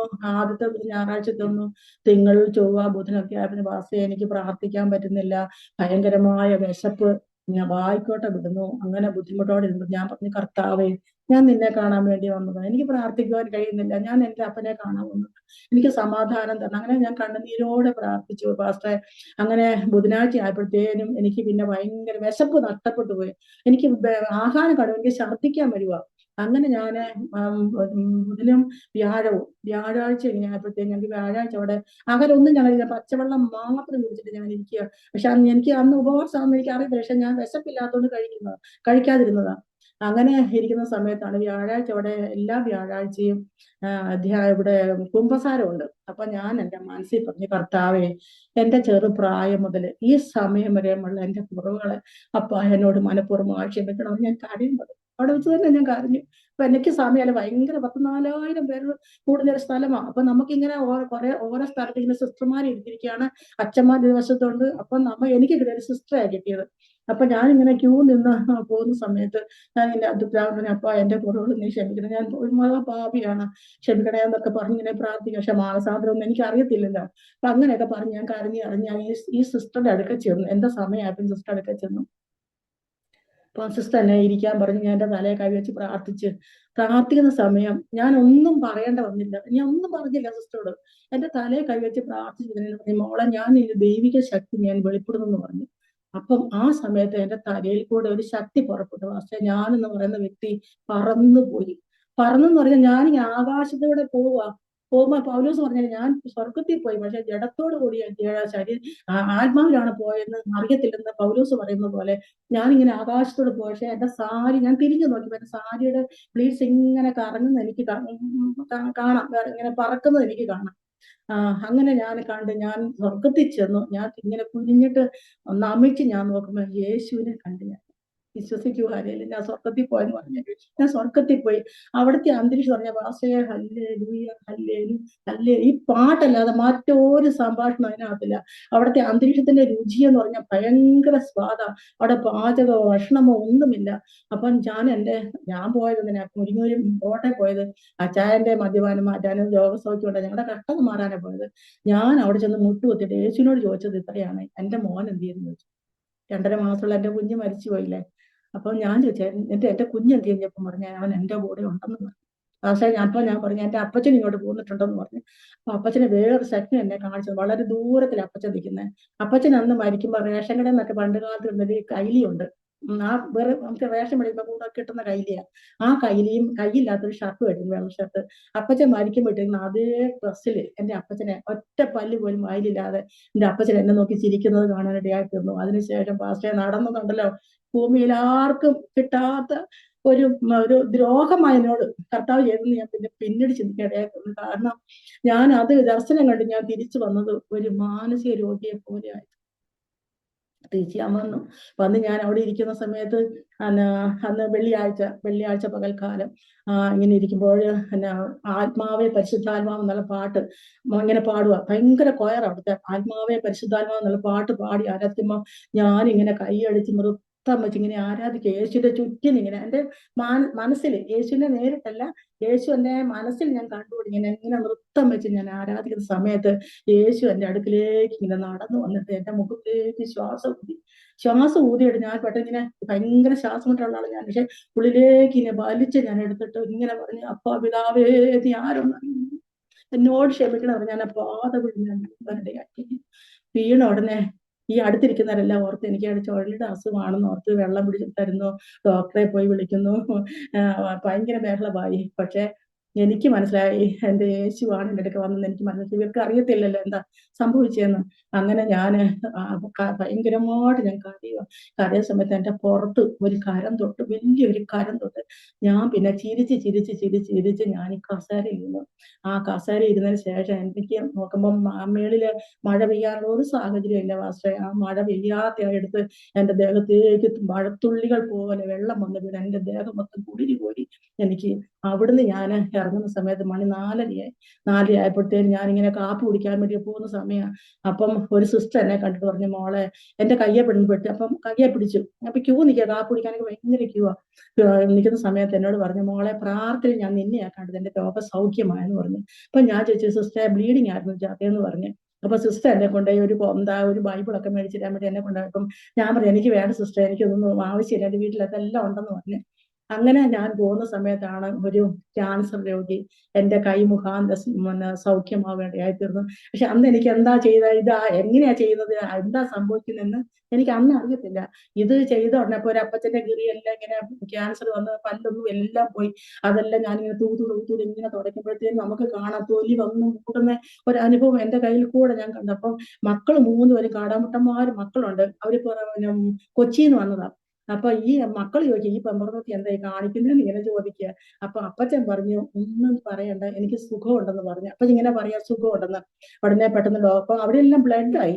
അപ്പച്ചൻ ഇങ്ങനെ ചെയ്യുന്നുണ്ട്, അവിടെ എല്ലാം ബ്ലഡും പഴുപ്പും എല്ലാം കൂടെ നിരന്ന കാരണം നേഴ്സുമാരും ആ ഡോക്ടറും ഒക്കെ ഓടി വന്നു. അവിടെ വന്നപ്പോഴത്തേനും പറഞ്ഞ് ചെയ്തോ കുഴപ്പമില്ല. അങ്ങനെ പക്ഷേ സത്യം പറഞ്ഞാൽ അവിടെ വെച്ച് തന്നെ ആ അപ്പച്ചൻ സൗഖ്യമായി അവിടെ സാക്ഷ്യം പറയുന്ന ഒരു അനുഭവം ഉണ്ടാകാനിടയായി തീർന്നു. പക്ഷെ അന്ന് എന്റെ പേരോ ഒന്നും അവർക്ക് അറിയത്തില്ല, അപ്പച്ചന്റെ പേരും എനിക്കും അറിയത്തില്ല. അതിനുശേഷം നടന്ന് എന്താന്ന് ചോദിച്ചാല് ഞാൻ കാപ്പ് കുടിക്കാൻ പോയ സമയം കാപ്പ് കുടിക്കാൻ കഴിയാതെ വലിയ വെപ്രാളത്തോടെ ഞാൻ എല്ലാവരെയും അടിച്ച് നിരപ്പാക്കി ഇവിടെ നിങ്ങൾക്ക് ഇവിടെ പ്രാർത്ഥിക്കാൻ പറ്റത്തില്ലെന്ന് പറഞ്ഞ് ഞാൻ ഭയങ്കരമായിട്ട് ബഹളം വെച്ച് എന്നെ അവിടുത്തെ സെക്യൂരിറ്റികളും വാളണ്ടിയേഴ്സ് എല്ലാം അവിടെ കൂടി പിടിച്ച് എന്നെ എന്റെ മുറിയിൽ കൊണ്ടിട്ട് പൂട്ടുവാനിടയായി തീർന്നു. അങ്ങനെ ഞാൻ ആ മുറി കൊണ്ട് പൂട്ടിയപ്പോഴത്തേനും അവിടെ അനൗൺസ്മെന്റ് ചെയ്തു, കോട്ടയം ജില്ലയിൽ മാങ്ങാനക്കരയിൽ നിന്ന് വന്ന ആനി വർഗീസ് എന്ന വ്യക്തിയെ ഇന്ന റൂമിൽ പൂട്ടിയിട്ടിരിക്കുന്നു, അതിന്റെ കൂടെയുള്ള ആൾക്കാർ വന്നാൽ ഇപ്പോൾ തന്നെ ബന്ധപ്പെടണമെന്ന് പറഞ്ഞത് വിളിച്ചു പറഞ്ഞു, അനൗൺസ്മെന്റ് ചെയ്തു. ഉടനെ എന്റെ അച്ഛനും ആങ്ങളെയും എന്റെ നാത്തൂനോട് കൂടി വേഗം വന്ന് ഈ സെക്യൂരിറ്റിയോട് വഴക്കുണ്ടാക്കി. ഇവളെ അപ്പൊ ഞാൻ സുഖമില്ല ഒരു പ്രശ്നമില്ലാതെ അങ്ങോട്ട് പോയത്, ഇവളെ എന്തിനാ പൂട്ടി ഇവര് കേട്ടെന്ന് ബഹളം ഉണ്ടാക്കി എന്റെ ഭാര്യ പറഞ്ഞ് ഇറക്കി വിടുന്നു പറഞ്ഞോണ്ട് താഴെല്ലാം തല്ലി പൊളിച്ച് അങ്ങനെ ഭയങ്കര സിറ്റുവേഷൻ ഒക്കെ ഉണ്ടാക്കി. പെട്ടെന്ന് അവരെന്നെ ഇറക്കി വിട്ട് എന്നോട് ചോദിച്ചാൽ എന്താ സംഭവിച്ചത്, എനിക്ക് എന്താ സംഭവിച്ചത്, എനിക്കൊന്നും പറയാൻ പറ്റാതെ ഒരു മാനസിക രോഗിയെ പോലെ ഞാൻ അവിടെ കിടന്ന് വെപ്രാളം കാണിച്ചു. സത്യം പറഞ്ഞാൽ വെള്ളിയാഴ്ച ആയപ്പോഴത്തേന് എന്നെ ഇവരെയും ഒടുങ്ങി പോകുന്നു. ഞങ്ങൾ അന്ന് രാത്രി തന്നെ 2 മണിക്ക് എന്നെയും കൊണ്ട് പോകുന്നു. വീട്ടിൽ വന്ന് കയറി എന്റെ വാസ എനിക്ക് ഈ കുഞ്ഞുങ്ങൾക്ക് കഞ്ഞി വെച്ചു കൊടുക്കാനോ ഇവിടെ വസ്ത്രം അലക്കാനോ വീട്ടിൽ പാചകം ചെയ്യാനോ ഒന്നും എനിക്ക് കഴിവില്ല. ഒരു മാനസിക രോഗി, എന്റെ നാട്ടുകാരും എന്റെ വീട്ടുകാരും ദേശക്കാരുടെ മധ്യത്തിൽ ഞാൻ ലജ്ജിക്കപ്പെട്ടവളായി ഒരു മാനസിക രോഗിയായിട്ട് തീർന്നു. എന്നെ കാണാൻ വന്നവരൊക്കെ അച്ഛനോട് ചോദിച്ചു നിങ്ങൾ എവിടെ പോയാ, എവിടെ കൂടോത്രം ചെയ്യാൻ പോയെന്ന് അവർ ചോദിക്കുന്നത്. പക്ഷെ സത്യത്തില് എനിക്ക് എന്താ സംഭവിച്ചത് എനിക്കും അറിയത്തില്ല. ഈ ഒരു അസുഖമില്ലാതെ നിസ്സാരമായി പോയ ഞാനല്ലേ, പക്ഷെ ഒരു മാനസിക രോഗിയെ പോലെ വന്നിരിക്കുക. അപ്പൊ അങ്ങനെ ഇരിക്കുക ഞങ്ങളുടെ അടുത്ത് തന്നെ മന്ദിര ആശുപത്രിയുണ്ട്, അവിടെ മാനസിക രോഗ ചികിത്സ ചെയ്യുന്ന ഒരു ഡോക്ടറുണ്ട്, അച്ഛൻ്റെ ഒരു കൂട്ടുകാരനാണ്, ഡോക്ടർ ബിജി എന്നാണ് പേര്. മാനസിക രോഗ ചികിത്സ തന്നെ നടത്തുന്ന ആശുപത്രി ഈ മന്ദിര ആശുപത്രി. അവിടെ ഡോക്ടറെ വീട്ടിൽ എന്നെ രാവിലെ 7 മണിക്ക് കൊണ്ടുപോയി. അപ്പം ചെന്ന ഉടനെ ഡോക്ടർ കയറി ഇരിക്കാൻ പറഞ്ഞു. അപ്പൊ ഞാൻ ഡോക്ടറുടെ കയ്യെ പിടിച്ചിട്ട് സാറ് ചികിത്സിക്കൊന്നും വേണ്ട, സാറ് പ്രാർത്ഥിച്ചാൽ മതി, എല്ലാവർക്കും സൗഖ്യം കിട്ടും, സാറ് ഇതൊക്കെ മാറ്റി വെച്ചിട്ട്. അപ്പൊ ഞാൻ എൻ്റെ ഒരു പുതിയ നിയമ ബൈബിൾ എൻ്റെ വെച്ചിരുന്നത് അതും എടുത്തോടെ എപ്പോ പോയാലും എൻ്റെ പിന്നെ ബൈബിളുണ്ട്. അപ്പൊ ബാത്റൂമിൽ പോകുന്ന സമയത്തല്ലാത്ത എല്ലാ സമയം എൻ്റെ കയ്യിൽ ബൈബിളുണ്ട്. അപ്പൊ ഈ സാറിനോട് ഞാൻ ഈ ബൈബിൾ കൊടുത്ത ചോദിച്ചു, സാറേ ഇനി സാറ് ചികിത്സയ്ക്കൊന്നും വേണ്ട കേട്ടോ, എല്ലാവരും സൗഖ്യവും പ്രാർത്ഥിച്ചാൽ മതി. സാറിനെ ഞാൻ വിലക്കി. അപ്പം സാറ് അച്ഛനോട് ചോദിച്ചു നിങ്ങൾ എവിടെ പോയത്, അച്ഛൻ ഇങ്ങനെ കോട്ടയ്ക്ക് പോയ കാര്യം അവിടെ സംഭവിച്ച കാര്യങ്ങളൊക്കെ അച്ഛൻ വിശദീകരിച്ച് പറഞ്ഞു. അപ്പൊ സാറ് പറഞ്ഞു ഒരു കാര്യം ചെയ്ത് പ്രാർത്ഥന കൂടിപ്പെട്ടുണ്ടായ പ്രശ്നമാണെന്ന് പറഞ്ഞു. അപ്പൊ എനിക്ക് കുറച്ച് വിറ്റാമിൻ, ഞാൻ ആഹാരം ഒന്നും കഴിക്കുന്നില്ലല്ലോ, ഞാൻ വെള്ളം മാത്രം കുടിച്ചിരിക്കുന്ന കാരണം അച്ഛൻ ഭയങ്കര ബുദ്ധിമുട്ടായി, എനിക്കും ആരോഗ്യമില്ല. ഞാൻ ഏകദേശം ഒരു 68 കിലോ ഉണ്ടായിരുന്നു.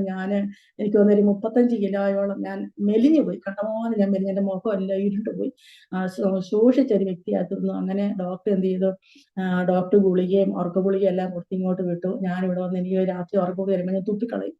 അങ്ങനെ അച്ഛൻ പിന്നെ എടുത്ത് എന്റെ വായു നിർബന്ധമായിട്ട് എന്നെ പിടിച്ച് എന്നെ കഴിപ്പിച്ച് അങ്ങനെ ഞാൻ അങ്ങനെ കടന്ന് അങ്ങനെ എനിക്ക് ഒരു 4 മാസത്തോളം അങ്ങനെ പോയി. പക്ഷെ എനിക്ക് സൗഖ്യം കിട്ടിയില്ല. ഞാൻ വെപ്രാളം കാണിക്കുന്നത് ഭയങ്കര വെപ്രാളം. അന്ന് പിള്ളേരെ ഞാൻ അടിക്കുന്നു, പിള്ളേര് പ്രാർത്ഥിക്കണ്ട, അപ്പൊ പ്രാർത്ഥിച്ചാൽ മതി പഠിക്കണ്ടെന്ന് പറയുന്നു. ഇപ്പൊ പിള്ളേരുടെ ബുക്കെല്ലാം മാറ്റി കളയുന്നു. അപ്പോഴത്തേന് ഈ പിള്ളേരൊരു മോനൊരു 1-ാം ക്ലാസ്സിലൊക്കെ ഞങ്ങൾ ചേർത്തു. അങ്ങനെ ഇരിക്കുകയാണ്. അങ്ങനെ അപ്പൊ അതിനു മുമ്പ് ഞങ്ങൾ ഈ 2 സെന്റ് താമസിച്ചെന്ന് പറഞ്ഞല്ലോ, ആ സമയത്ത് ഞങ്ങൾ 2 സെന്റ് സ്ഥലം കൂടെ വാങ്ങിച്ചിട്ട് ഞങ്ങൾ 4 സെന്റ് സ്ഥലം വാങ്ങിച്ച് ആ സ്ഥലത്തിൽ താമസിക്കുമ്പോഴാണ് കൈതമറ്റ സഭയുടെ ഒരു മീറ്റിംഗ് ഈ അക്കരെ നടക്കുക.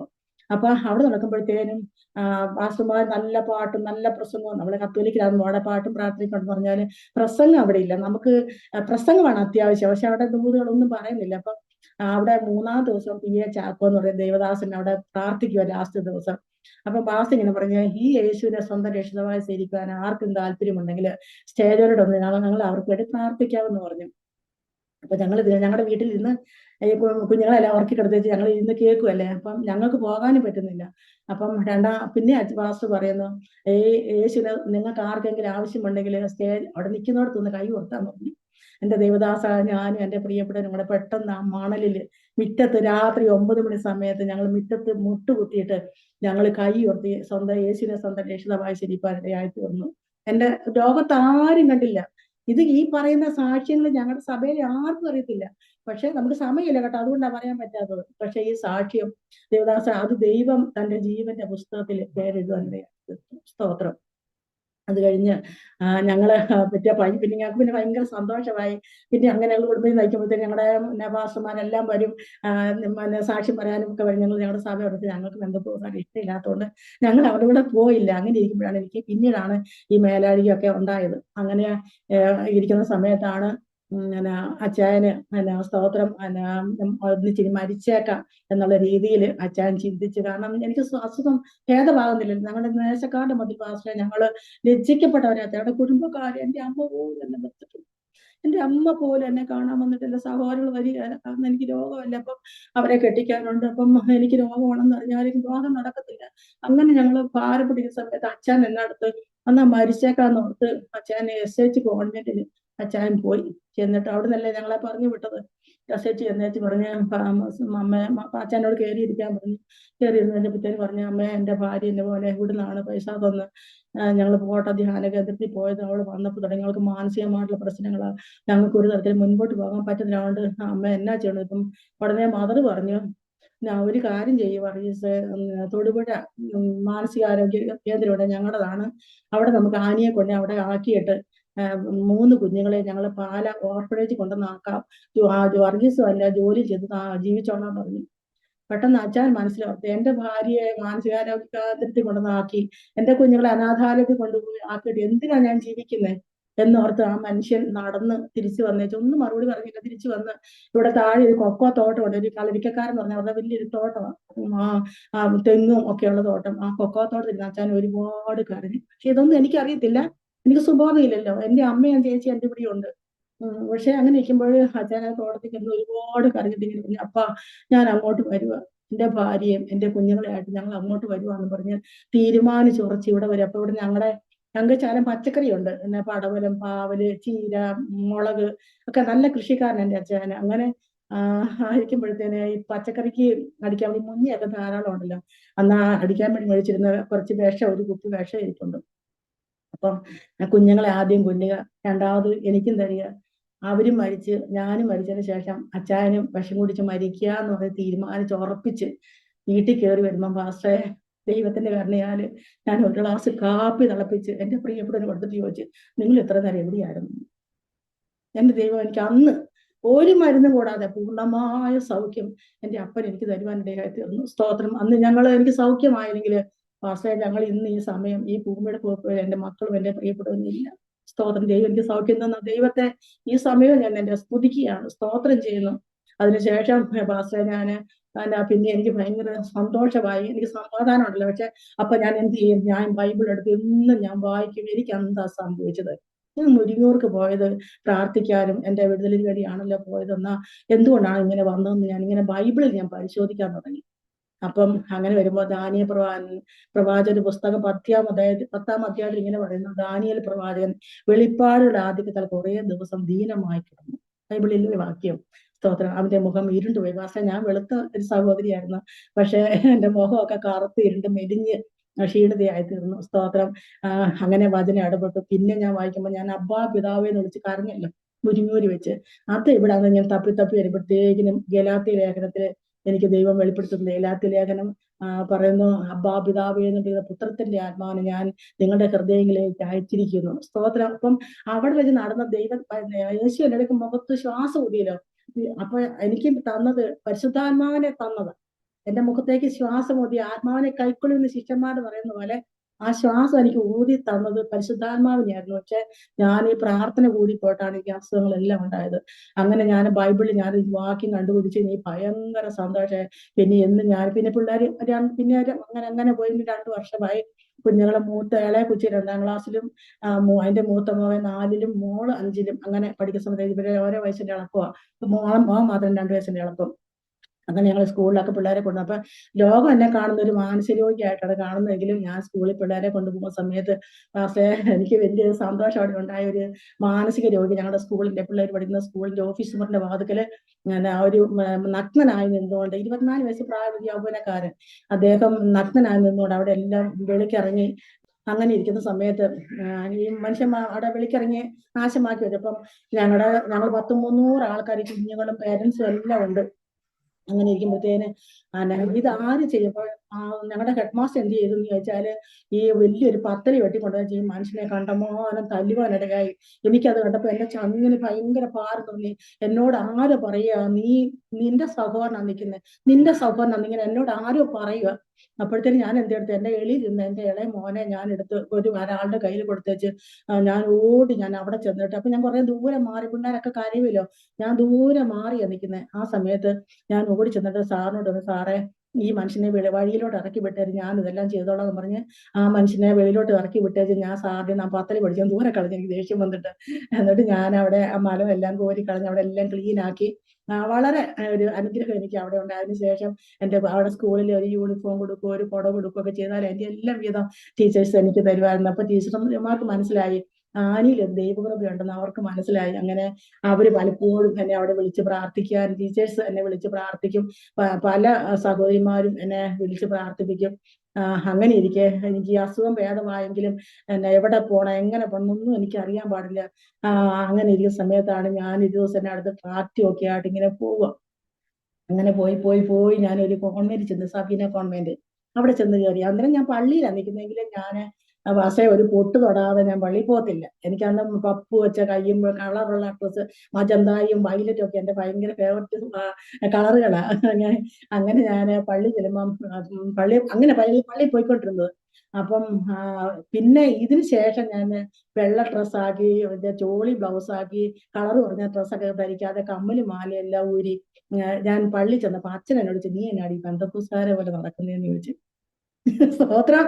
എനിക്കന്ന് പെന്തക്കോസ്തുകാരൊന്നും ഇഷ്ടമല്ല, പക്ഷെ അച്ഛൻ ഇങ്ങനെ ചോദിച്ചപ്പോ എന്നെ അത് ഭയങ്കരമായിട്ട് ക്ലിക്ക് ചെയ്തു. പക്ഷെ ശരിയാണ്, പെന്തക്കോസ്തുകാർ വസ്ത്രം ധരിക്കുന്ന പോലെ ഏകദേശം ഒക്കെയാണ് ഞാനും പോകുന്നത്. പക്ഷെ എനിക്ക് അന്ന് ഞാൻ കമ്മലും മാലയും ഊരിയെങ്കിലും അതിന് മുമ്പ് ഞാൻ ഊരിയിട്ടില്ല. അപ്പം ഊരാൻ എനിക്ക് ഒട്ടും ഇഷ്ടമല്ല. അപ്പം കമ്മല് മാല ഊരി കൊടുക്കുമ്പോ തന്നെ ഒരു പ്ലേറ്റിന്റെ അടുത്ത് ഇട്ടേച്ചാണ് ഞാൻ അച്ഛന് പണയം വെക്കാനോ ഒക്കെ കൊണ്ട് കൊടുക്കുന്നത്. അപ്പൊ ഞാൻ എന്നെ അടുത്ത് കമ്മല് മാല ഊരാൻ എനിക്ക് താല്പര്യമില്ലെന്ന് ഞാൻ പറഞ്ഞു, കർത്താവേ ഞാനിത് ഊരാം, പക്ഷെ അങ്ങ് എന്നോട് പറയാൻ ഊരത്തില്ലെന്ന് പറഞ്ഞു, കാരണം ഞാൻ തിരിച്ചെടുത്തിടും. അപ്പൊ ഞാൻ പറയാം, അപ്പൊ നീ എന്നോട് സംസാരിക്കുവാണെങ്കിൽ ഞാനിത് ഊരാം എന്നിങ്ങനെ പറഞ്ഞു. ഇപ്പം ഞങ്ങൾ TV പ്രോഗ്രാം ഒന്നും കാണുന്നില്ല, ക്രിക്കറ്റ് കളി കാണാം. ആ സമയത്ത് സച്ചിനൊക്കെ നല്ലതായിട്ട് ക്രിക്കറ്റ് കളിക്കണം, എനിക്ക് ഭയങ്കര അത് മാത്രം ഞാൻ കണ്ടത്. ഡോക്ടർ അന്ന് പറഞ്ഞാ വിട്ടത്, വർഗീസ് TV വെച്ച് കൊടുക്കണം, എപ്പോഴും സിനിമ ഒക്കെ വെച്ച് കൊടുക്കണം, പ്രാർത്ഥിപ്പിക്കരുത് എന്നൊക്കെ പറഞ്ഞു വിട്ടാണ്. അച്ഛൻ വലിയ ഒരു ഇത് തോന്നി. അങ്ങനെ ഇരിക്കാൻ ഞാൻ ക്രിക്കറ്റ് കളി മാത്രമേ കാണത്തുള്ളൂ. അങ്ങനെ കാണുന്ന സമയത്ത് എന്റെ ചെവിയിൽ ഇങ്ങനെ മുറിവേൽ ഉപ്പുനീര് വീണ പോലെ എനിക്ക് ഭയങ്കരമായ ചൊറിച്ചിലുണ്ടായി. എന്റെ കഴുത്തലെല്ലാം ഇങ്ങനെ ഞുള്ളുമായിരുന്നു. അങ്ങനെ ഞാൻ കമ്മലും മാലയും ഊരി ഇങ്ങനെ കൈ പിടിച്ചേക്കുക. അന്നേരത്തിന് അച്ഛൻ ജോലി കഴിഞ്ഞ് കയറി ഉച്ച സമയത്ത് കയറി വരുമ്പം എന്നോട് എന്നാ ചോദിച്ചു, എനിക്ക് സുഖമില്ലാത്ത ആളല്ലേ, അച്ഛന്റെ ദൃഷ്ടിയിലും എല്ലാം വന്ന് മാറിയെങ്കിലും എനിക്ക് മേലാഴിക്കാണെന്നുള്ള രീതിയിൽ അച്ഛൻ വിളിച്ചു, എന്തിനാ കമ്മലും മാല? അപ്പൊ അന്നേരം എന്റെ മാല അരപ്പൊക്കെ എന്റെ കമ്മലും എന്റെ കയ്യിലുണ്ട്. ഞാൻ പറഞ്ഞു, അച്ചായ എനിക്ക് വേണ്ട അച്ചായ, അച്ഛൻ ഇത് മേടിക്കാൻ പറഞ്ഞു. പിന്നെ അച്ഛൻ പറഞ്ഞു, അന്ന് എനിക്ക് തന്നേക്കാൻ പറഞ്ഞു. എന്റെ കയ്യിൽ നിന്ന് മേടിച്ച് ദൈവത്തെ സ്തുതിക്കുന്നു. അങ്ങനെ ഞാൻ ആഭരണം ഒരു അച്ഛന്റെ കൈ കൊടുത്തിട്ടാണ് ഞാൻ പിന്നെ പള്ളി പോകാൻ തുടങ്ങിയത്. ഏകദേശം ഒരു 2 വർഷത്തോളം ഞാൻ പള്ളിയിൽ അങ്ങനെ പോയി. അങ്ങനെ ഇരിക്കുമ്പോൾ എനിക്ക് തോന്നി, എന്നിൽ ദൈവം ഒരു ശക്തി, എന്തോ ഒരു ദൈവശക്തി എനിക്ക് ഉണ്ടാവുന്നു. അതുകൊണ്ട് നമുക്ക് ട്രാക്റ്റ് കൊടുക്കാൻ പോകുന്നത്. ഇങ്ങനെ സബീന കോൺവെന്റിൽ പോയി ഞാൻ ട്രാക്റ്റ് കൊടുത്തേച്ച് മടങ്ങി വരുമ്പോഴത്തേന് ഒരു അമ്മച്ചി വഴി നിൽക്കുന്നു. പെന്തക്കോസ്തുകാരി അമ്മച്ചി, പുള്ളോലിക്കെന്നാണ് വീട്ടുപേര്. അപ്പൊ അമ്മച്ചി എന്നോട് പറഞ്ഞു, മോളെ ഞാൻ നിന്നെ കണ്ടിട്ട് ഒരു ദൈവത്തിനെ പോലെ തോന്നുന്നല്ലോ. അപ്പൊ ഞാൻ പറഞ്ഞു, ഇല്ല അമ്മച്ചി, ഞാൻ പള്ളിയിലാ പോകുന്നതെന്ന് പറഞ്ഞു, പെന്തക്കോസ്തിലല്ലെന്ന് പറഞ്ഞു. അപ്പൊ എന്നോട് പറഞ്ഞു, മോളെ, ഞാൻ പറഞ്ഞു ഇങ്ങനെ താറ്റി കൊടുക്കാൻ വേണ്ടി വന്നാ. ഇപ്പൊ പറഞ്ഞു, മോളെ ഇന്ന് ഇവിടെ പ്രാർത്ഥനയുണ്ട്, മോള് കയറുന്നോന്ന് ചോദിച്ചു. എന്റെ ദൈവദാസ, ഞാൻ ആ അമ്മച്ചിയുടെ ഇത് മാനിച്ച്, അമ്മച്ചി നിത്യ ചേർക്കപ്പെട്ടു കേട്ടോ.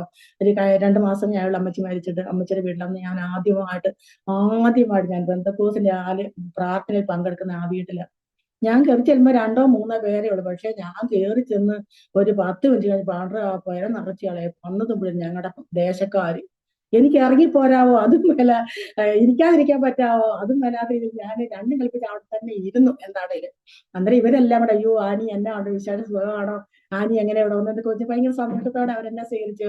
പക്ഷെ അന്നിരുന്ന KC തോമസ് പറയുന്ന ദേവദാസനായിരുന്നു. ആ ദേവദാസൻ ഇങ്ങനെ 1.5 മണിക്കൂറോളം പാട്ടും പ്രാർത്ഥന അല്ലെങ്കിൽ 1.5 മണിക്കൂറോളം പ്രസംഗിച്ചപ്പോ എന്റെ മനസ്സിൽ തോന്നി, എന്റെ കർത്താവേ, ഇത് എത്ര പേജ് എഴുതിയിട്ടായിരിക്കും ഈ ദേവദാസ് ഇങ്ങനെ ഒന്ന് പ്രസംഗിക്കുന്നത്, കാണാപ്പാടും പഠിക്കണ്ടേ, അയ്യോ പാസ്റ്റ് എങ്ങനെയായിരിക്കും ഇങ്ങനെ പ്രസംഗിക്കുന്നത്, എന്റെ സാറേന്ന് വിളിക്കുക, പാസ്റ്റ് ഒന്നും വിളിക്കാൻ അറിയത്തില്ല, അയ്യോ ഈ സാറ് എത്ര നേരം പഠിച്ചിട്ടായിരിക്കും ഇങ്ങനെ ഒന്ന് പ്രസംഗിക്കുന്നൊക്കെ ചിന്തിച്ച് ഞാൻ ഏതായാലും പ്രാർത്ഥന ചോദിച്ചാൽ ഇറങ്ങി പോകുന്നു. വീട്ടിൽ വന്നിട്ട് ഞാൻ പറയാം, അച്ചായ ഞാൻ ഇന്നൊരു പ്രാർത്ഥനാ സ്ഥലത്തൊരു വീട്ടിൽ കയറി, ഇന്ന വീട്ടിലാ കയറി. അപ്പൊ അമ്മച്ചിക്ക് എന്നെ അറിയാം, നേരത്തെ അറിയാവുന്ന പള്ളിയിൽ പോകുന്ന ആ വഴിക്കാന്ന് വെച്ചാൽ അമ്മച്ചിക്ക് അറിയാം എന്നെ. അപ്പൊ ഞാൻ പറഞ്ഞ, അച്ചായ ഞാൻ ഇതുപോലെ ഒരു വീട്ടിൽ കയറി പ്രാർത്ഥിച്ച് ഭയങ്കര ഇഷ്ടമാണ്. കാരണം ഞാൻ മുരിങ്ങൂര് പോയ ചില കാര്യങ്ങളാണ് ദേവദാസ് അവിടെ പ്രസംഗിച്ചത്. അപ്പൊ എനിക്ക് തോന്നി ഞാൻ വരേണ്ട സ്ഥലം ഇതാണെന്ന് എനിക്ക് തോന്നി. അങ്ങനെ ഞാൻ ഇവിടെ വന്ന് അച്ഛൻ വച്ചാൻ പറഞ്ഞു, ഇനി അതും കൂടി ഉള്ളു ബാക്കി. എന്നാ ഒരു കാര്യം എന്നാ വെച്ചാൽ അച്ചാന്റെ ബന്ധത്തിൽപ്പെട്ട ആളും പേര് ഞാൻ പറയുന്നില്ല, ബന്ധത്തിൽപ്പെട്ട ഒരു സഹോദരി എന്റെ അടുത്ത്, ആ ചേച്ചി പെന്തക്കോസിൽ പോയിട്ട് ബൈബിൾ ക്ലാസ് പഠിപ്പിക്കാൻ വന്ന പാസ്റ്റർ ഇവിടെ 2 കുഞ്ഞുങ്ങളെയും ഭർത്താവിനെ ഇട്ടിട്ട് ഒളിച്ചോടി പോയത് കൊണ്ട് അങ്ങനെയുള്ളൊരു സാഹചര്യത്തിലേക്ക് എന്നെ വിടാൻ അച്ഛന് താല്പര്യമില്ല എന്ന് പറഞ്ഞ്, ഇനി അതിന്റെ കുഴപ്പമില്ല, എങ്ങും പോകാൻ പറ്റത്തില്ല, നീ പാസ്റ്റർമാരെല്ലാം അഴുക്കാന്ന് പറഞ്ഞ് അച്ഛൻ എന്നെ വഴക്ക് പറഞ്ഞു. അപ്പൊ ഞാൻ ഒന്നും വേണ്ടിയില്ല, പ്രതികരിച്ചില്ല. കാരണം പ്രതികരിച്ചാൽ നമ്മൾ അവിടെ ജയിക്കത്തില്ല. അവിടെ ഞാൻ ഒരു അക്ഷരം പോലും ഞാൻ വേണ്ടിയില്ല. അങ്ങനെ ഇരുന്ന് അതൊരു ചൊവ്വാഴ്ച ദിവസം, അതെല്ലാം കഴിഞ്ഞ് വെള്ളിയാഴ്ച ആയപ്പോഴത്തേക്ക് പാസ്റ്റർ എനിക്ക് ഊണുമില്ല, ഉറക്കമില്ല, എനിക്ക് എപ്പോഴും പ്രാർത്ഥന, ദൈവം എന്നോട് സംസാരിക്കുക, അനേക ദൈവം എന്നോട് ഇടപെടുക. അപ്പൊ ദൈവം എന്നോട് ഇടപെട്ട ഒരു വചനമാണ് യോഹന്നാന്റെ സുവിശേഷം 3-ാം അധ്യായം 5-ാം വാക്യം, ജലത്താലും ആത്മാവിനാലും വീണ്ടും ജനിച്ചിന് സ്വർഗ്ഗരാജ്യം കാണത്തില്ലെന്ന്. ആ വചനം ഇടപെട്ടു. പക്ഷെ അച്ഛൻ ഈ ഒന്നാമത്തെ അച്ഛനും വിദ്യാഭ്യാസം ഇല്ല, സ്കൂളിലൊന്നും പോയിട്ടില്ല, അതുകൊണ്ട് അച്ഛൻ പറഞ്ഞാലൊന്നും മനസ്സിലാകത്തില്ല. പക്ഷെ ഞാൻ ഒരക്ഷരം പോലും മിണ്ടാതെ ഈ വചനം ഞാൻ ഉരുവിട്ടുകൊണ്ടേയിരുന്നു. സ്തോത്രം. അമ്മ എന്നോട് പറഞ്ഞല്ലോ, ദൈവം പറഞ്ഞല്ലോ, പിന്നെ ജലത്താലും ആത്മാവിനാലും വീണ്ടും ജനിച്ചില്ല സ്വർഗ്ഗരാജ്യത്തിൽ പോകത്തില്ലെന്ന്. അങ്ങനെ ഞാൻ ആ വചനം ഇങ്ങനെ ഹൃദയത്തിൽ ഞാൻ സ്വരൂപിച്ച്, അങ്ങനെ ഒരു വെള്ളിയാഴ്ച ഞാനും എന്റെ മോളും, അന്ന് ക്ലാസ്സിലാണ് മോൾക്ക്, മോളുമായിട്ട് ഇങ്ങനെ പ്രാർത്ഥനയ്ക്ക് പൊക്കോട്ടെ. ഞാൻ അച്ഛൻ്റെ എന്നെ ചോദിച്ചു, അച്ചായ ഇന്നൊരു പ്രാർത്ഥനയ്ക്ക് ഞാൻ പൊക്കോട്ടെ, എന്നെ വിടാവോ ചോദിച്ചാൻ പറഞ്ഞു, പറ്റത്തില്ല. അപ്പൊ ഞാൻ അച്ഛൻ ഒരു ഗ്ലാസ് കാപ്പി കൊണ്ട് കൊടുത്തിട്ട് ചോദിക്കുന്നത്, എന്റെ ദേവദാസ ആ ചൂട് കാപ്പി അച്ഛൻ എന്റെ മുഖത്തൊഴിച്ചിട്ട് പറഞ്ഞു, മിണ്ടാതിരുന്നോണം എന്ന് പറഞ്ഞു. ശകലം പോലും എനിക്ക് പൊള്ളിയില്ല കേട്ടോ. അച്ഛന് കുഴപ്പമില്ല, അച്ഛൻ ഈ സംഭവം നടന്നത് കൊണ്ടാണ് അച്ഛൻ അങ്ങനെ പ്രവർത്തിക്കുന്നത്. പക്ഷെ ഞാൻ ഒരക്ഷരം പോലും മിണ്ടാതെ പാസ്റ്റേ, ഞാൻ ബാത്റൂമിൽ കയറി, ഞാനിങ്ങനെ വെള്ളം പൈപ്പ് ഓൺ ചെയ്തിട്ട് ഞാൻ വെള്ളം ഇങ്ങനെ ചുമ്മാ ഒഴിച്ച് കണ്ണ് കരയുന്ന പോലെ ഞാൻ ആ ബാത്റൂമിൽ ഞാൻ കണ്ണുനീരോടെ ഞാൻ പ്രാർത്ഥിച്ച്, കർത്താവേ എന്റെ പ്രിയപ്പെട്ടവനൊരു മാനസാവധി കൊടുക്കണേ, ഇന്ന് പ്രാർത്ഥനയ്ക്ക് വിടുവാനുള്ള കൃപ എന്റെ പ്രിയപ്പെട്ടവന് കൊടുക്കണേ എന്ന് പറഞ്ഞ് വളരെ ശക്തമായി പ്രാർത്ഥിച്ച് 9-ാം ക്ലാസ് വിദ്യാഭ്യാസമുള്ള ഞാന് ദൈവത്തിന്റെ പരിശുദ്ധാത്മാവിനോട് ഇങ്ങനെ സംസാരിക്കുകയാണ്, it is very important but I am very happy, I am the lord as continues എന്ന് പറഞ്ഞു. ദൈവം എനിക്ക് എന്റെ മലയാളം പറഞ്ഞു തന്നു, നീ പ്രാധാന്യം കൊടുക്കേണ്ട പ്രാർത്ഥിക്കണം, അതിന് ഞാൻ പ്രസാദിക്കുന്നു എന്ന് മലയാളവും പറഞ്ഞു തന്നു. ഞാൻ ബാത്റൂമിൽ കയറി പോയാൽ ഞാൻ തിരിച്ചു വരുമ്പോ ഇംഗ്ലീഷ് പറഞ്ഞ് ഇറങ്ങി വരുമ്പോ എന്റെ പ്രിയപ്പെട്ട തോർത്ത ഇനി അവർക്ക് മാനസിക രോഗം പെട്ടു, അതാണ് അവൾ ഇങ്ങനെ പറയുന്നതെന്ന് ഓർത്ത് അച്ഛൻ ഇങ്ങനെ അന്തിച്ച് നിൽക്കുക. പക്ഷെ ദൈവത്തിന്റെ പരിശുദ്ധാത്മാവ് ദാസനോട് ഇടപെട്ടിട്ട് ഇങ്ങനെ പറഞ്ഞു, അച്ഛൻ ഇങ്ങനെ പറഞ്ഞു, ഇന്നത്തേക്കിന് പോക്കോ, ഇനി മേലെ എന്നോട് ചോദിച്ചേക്കരുതെന്ന് പറഞ്ഞു. എനിക്ക് ഭയങ്കര സന്തോഷം. പറഞ്ഞാൽ എനിക്ക് 2 കോടി രൂപ ആ സമയത്ത് കിട്ടുന്നതിനേക്കാൾ വലിയ സന്തോഷം എനിക്ക് ദൈവം എന്റെ ഹൃദയത്തിൽ തന്നു. ഞാൻ എന്നോട് പറഞ്ഞു പൊക്കോളാൻ പറഞ്ഞു. ഞാൻ അങ്ങനെ എന്റെ വീട്ടിൽ പഴയ ഒരു വേദപുസ്തകം ഞാനൊരു പ്ലാസ്റ്റിക് കൂടിനകത്താക്കി ഞാൻ മോളോട് പറഞ്ഞു നമുക്ക് പോയേക്കാം. അപ്പൊ ഞാൻ കുളിച്ചൊക്കെ റെഡിയായിട്ട് ഇരുന്നിട്ടാ ചോദിച്ചത്. വേഗം ഞാൻ ഒരുങ്ങി ഞാൻ പോണ്ട ആലയത്തില് ഞാൻ ചോദിച്ച് ഞാൻ ആലയത്തിൽ ചെന്ന് കയറിയത്. അന്നൊരു വെള്ളിയാഴ്ച. അങ്ങനെ കൈതമ്പറ്റ സഭയിലായിരുന്നു ഞാൻ ആദ്യം ചെന്നത്. അവിടെ ചെന്ന് ഞാൻ ദേവദാസനുമായിട്ട് കണ്ടുമുട്ടി. അപ്പൊ പാസ്റ്റർക്ക് മനസ്സിലായി. അപ്പൊ അതിനിടയ്ക്ക് പാസ്റ്റർക്ക് ഇവിടെ വന്നായിരുന്നു. പക്ഷെ അച്ചാര് ഞങ്ങളെ വിടാൻ താല്പര്യമില്ല, അതുകൊണ്ട് ഞാൻ വന്നില്ല, ഞാൻ പോയില്ല. അങ്ങനെ ആ വെള്ളിയാഴ്ച തന്നെ ഞാൻ ആലയത്തിൽ ചെന്ന് ഞാൻ ആരാധനയ്ക്ക് പങ്കെടുത്തു. പക്ഷെ പിന്നെ അതിനുശേഷം ദേവദാസന്മാരും സഹോദരിമാരൊക്കെ നമ്മുടെ വീട്ടില് ഞങ്ങളെ ക്ഷണിക്കാൻ വേണ്ടി വന്നു. പക്ഷെ അച്ഛൻ വിടാൻ ഭാരപ്പെട്ടു.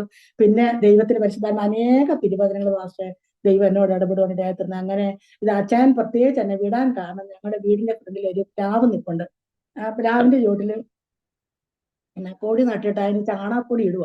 അപ്പൊ ഞാൻ അച്ചായ അതിന് ചാണകപ്പൊടി ഇട്ട് വളമിട്ട് വെള്ളം ഒഴിക്കണ്ട, അത് ഇന്നേക്ക് 14ാമത്തെ സിടി കെട്ടി പോകുമെന്ന് പറഞ്ഞു. അപ്പൊ അച്ചാൻ എന്തിട്ട് തൂമ്പ എടുത്ത് ഇങ്ങനെ ഒറ്റ അടി അടിച്ചിട്ട് പറഞ്ഞു, എന്റെ അപ്പന്റെ തലയെ അതിർത്തി പോകുന്നതെന്ന് പറഞ്ഞ് എന്നെ ചീത്ത പറഞ്ഞു.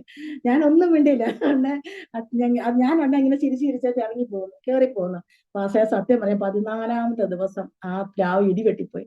അന്ന് അച്ചായന് മനസ്സിലായി ഇവള് പറയുന്ന കാര്യം സത്യമാണ്, ഇവളെ ഇനി തടയാൻ പറ്റത്തില്ലെന്ന് കണ്ടിട്ട് അച്ചാൻ എന്നെ പറഞ്ഞു വിട്ടു. അങ്ങനെ ഇരിക്കും അച്ചായൻ കുറച്ച് മരങ്ങളെല്ലാം ഈ പറമ്പുകളിലെ മരം ടോട്ടലി വെട്ടുമല്ലോ, അങ്ങനെ കുറച്ച് മരങ്ങൾ എടുക്കുന്ന കൂടെ ഒരു 2-3 പ്ലാവ്, ചെറിയ പ്ലാവൊക്കെ ഉണ്ടായിരുന്നു. അപ്പൊ അപ്പൊ അച്ഛൻ ഓർമ്മ, ഈ പ്ലാവും തടിയല്ല, ഈ കിടക്കുന്ന തടികളെല്ലാം കൂടെ വിൽക്കുവാണെങ്കിൽ ഞാൻ നിന്നെ പ്രാർത്ഥനയ്ക്ക് വിടാം, സ്ഥിരമായിട്ട് പ്രാർത്ഥനയ്ക്ക് വിടാമെന്ന് പറഞ്ഞു. എന്റെ ദൈവത്തിന് പ്രതിയാലും ഞാൻ ശക്തമായി പ്രാർത്ഥിച്ചു. കർത്താവെ, ഞാൻ പോകേണ്ട സ്ഥലം അത് തന്നെയാണ്. എനിക്ക് മനസ്സിലായി, കാരണം ദേവദാസന്മാര് പ്രസംഗിക്കുന്നത് ഞാൻ കണ്ട ദർശനവും ഞാൻ കേൾക്കുന്ന ദൈവത്തിനുമാണ് അവിടെ പ്രസംഗിക്കുന്നത്, പള്ളി എന്ന് മനസ്സിലായി. അങ്ങനെ പള്ളിയിൽ അച്ഛൻ ഇവിടെ ഞങ്ങളെ ക്ഷണിക്കാം, പക്ഷെ അച്ഛനോട് ഞാൻ സുവിശേഷം പറഞ്ഞു. അച്ഛൻ പറയും, നീ പോയ വഴിക്ക് പൊക്കോ, നിനക്ക് ഭാഗ്യമുള്ളവളാന്ന് പറഞ്ഞ് എന്നെ വിടുവാനിടയായി തീർന്നു. സ്തോത്രം. അങ്ങനെ ഞാൻ അതിനുശേഷം ഞാൻ സ്ഥിരമായിട്ട് ഞാൻ പള്ളിയിൽ പോകാനും ദേവാലയത്തിൽ പോകാനൊക്കെ തീർന്നു. അങ്ങനെ ഇപ്പം ഈ സെപ്റ്റംബർ മാസം 19-ാം തീയതി ആകുമ്പോഴത്തേന് ഞാൻ സ്നാനപ്പെട്ടിട്ട് 25 വർഷം തികയും. ഇന്ന് ഞാൻ പ്രിയോട്ടമനായിട്ട് 2ാമത് കൂടി ചേർന്ന ദിവസമാണ്. എന്നാൽ ഞാൻ സ്നാനപ്പെട്ട മാസവും ഈ സെപ്റ്റംബർ മാസം 19-ാം തീയതിയാണ്. അങ്ങനെ ഞാൻ കണ്ണുനീരോട് ഉപവാസം, എന്നും എനിക്ക് ആഹാരം ഇഷ്ടമില്ല പാസ്റ്ററെ. എന്നാൽ കണ്ടമാനം കഴിക്കുന്ന ഞാനായിരുന്നു, പക്ഷെ എനിക്ക് ആഹാരം ഭയങ്കര വെറുപ്പായി. അങ്ങനെ എന്നും ഉപവാസവും പ്രാർത്ഥനയുമായിട്ട് ഞാൻ ഒരു ദിവസം ഇങ്ങനെ ഇരിക്കുമ്പോഴത്തേന് ദൈവം എന്നോട് സംസാരിച്ച് ആ തടി വിൽക്കാനായിട്ട് ദൈവം സാഹചര്യങ്ങൾ ഒരുക്കി.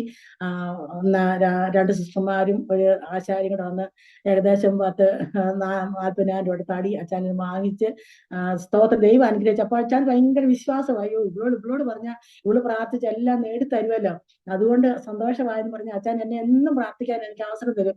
അങ്ങനെ ഒരു കുഞ്ഞുങ്ങള് സ്കൂളിലും പോയി അച്ഛൻ ജോലിക്ക് പോയപ്പോൾ ഞാൻ എന്ത് ചെയ്യും, ഒരു 10:30 പായിട്ട് അവിടെ ഇരുന്ന് പ്രാർത്ഥിച്ചിട്ട് അവിടെ തന്നെ കിടന്നുറങ്ങും. അങ്ങനെ ഉറങ്ങുന്ന സമയത്താണ് ഞാനിങ്ങനെ വെളിപ്പാട് കാണുക, ഞങ്ങളുടെ വീടിന്റെ ഫ്രണ്ടിൽ 2 കാറ് കിടക്കുന്നു. ഞാൻ ഉറക്കത്തിൽ പെട്ടെന്ന് എഴുന്നേറ്റ് ഇങ്ങനെ നോക്കി, അയ്യോ ശരിയാണോ, ആരെങ്കിലും കൊണ്ട് ഇട്ടതാണെന്ന് ഓർത്ത് നോക്കുമ്പോൾ അയ്യോ എന്റെ സ്വപ്നമാ. അപ്പൊ ഞാൻ പറഞ്ഞ, കർത്താവേ, ഹിതമാണെങ്കിലേ തരാവുള്ളൂ, ഹിതമല്ലെങ്കിൽ എനിക്ക് തരരുത്. ഇങ്ങനെ പ്രാർത്ഥിച്ചാൽ ഹിതമല്ലാതെ ചോദിച്ചു മേടിച്ചിട്ട് അത് വലിയ ആക്സിഡന്റ് ഉണ്ടാകുവാണെങ്കിൽ എന്നാ എടുക്കുക. അവിടെ ഞാനിങ്ങനെ പറഞ്ഞു, കർത്താവേ, ഹിതമല്ലെങ്കിൽ തരരുത് എന്ന് പറഞ്ഞു. പക്ഷെ ഞങ്ങള് ഒരു കാറ് വാങ്ങിച്ച്, മാസ്റ്റർ ദൈവം എനിക്കൊരു കാറ് തന്ന്, ചുമലക്കാറ്, വെള്ളയും ചുമലയാണ് കണ്ടത്, അതിലും ചുമലക്കാറ് എനിക്ക് കിട്ടി. അങ്ങനെ ഞങ്ങൾ കാറ് മേടിക്കാൻ വേണ്ടി പോകുന്നത്, കർത്താവ് ഈ കാറ് എനിക്കുള്ളതാണെങ്കിൽ എനിക്ക് തെളിവ് തരണമെന്ന് പറഞ്ഞു. അങ്ങനെ ഞങ്ങൾ കാറ് മേടിച്ച സമയത്ത് ഞങ്ങളുടെ ഈ 94 95 623 608 എന്നുള്ള ഫോൺ നമ്പർ ആ കാറിന്റെ നമ്പർ. അന്നേരം അപ്പൊ എനിക്ക് മനസ്സിലായത് ദൈവം എനിക്ക് ദാനമായി തന്ന കാറാണെന്ന് മനസ്സിലായി. അങ്ങനെ ഞങ്ങൾ ആ കാർ എടുത്തു. അതിനുശേഷം പിന്നീടും ഞങ്ങൾ എന്ത് ചെയ്തു, എല്ലാ പ്രാർത്ഥിച്ചുകൊണ്ടിരിക്കുന്ന സമയത്ത് ഒരു ദിവസം 3 ദേവദാസന്മാര് മുണ്ടുടുത്ത ദേവദാസന്മാർ എന്റെ ഭവനത്തിലേക്ക് വരുന്ന ഞാൻ ദർശനം കണ്ടു. ഞാൻ അച്ഛനോട് പറഞ്ഞു, അച്ചായ, നമ്മുടെ വീട്ടിൽ 3 ദേവദാസന്മാർ വരുന്നാലും 3 പേരും മുണ്ടുടുത്തവരാന്ന് പറഞ്ഞു. എന്നാ അച്ഛൻ പറഞ്ഞു, നീ പ്രാർത്ഥിക്കുക, നിന്റെ പ്രാർത്ഥന എനിക്ക് വിശ്വാസമായി, നീ പ്രാർത്ഥിക്കാൻ പറഞ്ഞു. അങ്ങനെ ഞാൻ പ്രാർത്ഥിച്ചിരിക്കുന്ന സമയത്ത് ഒരു ചാലിങ്കിലെ അച്ചായി, ഒരു സ്നോവം ബ്രദറെ, ഒരു കറിയാ പിടിച്ചാനെ, ഇവര് 3 പേര് മുണ്ടെടുത്ത വ്യക്തികളെ കൂടി എന്റെ വീട്ടിൽ അച്ചായൻ ഒരു ഉച്ച സമയത്ത് കയറി വരിക.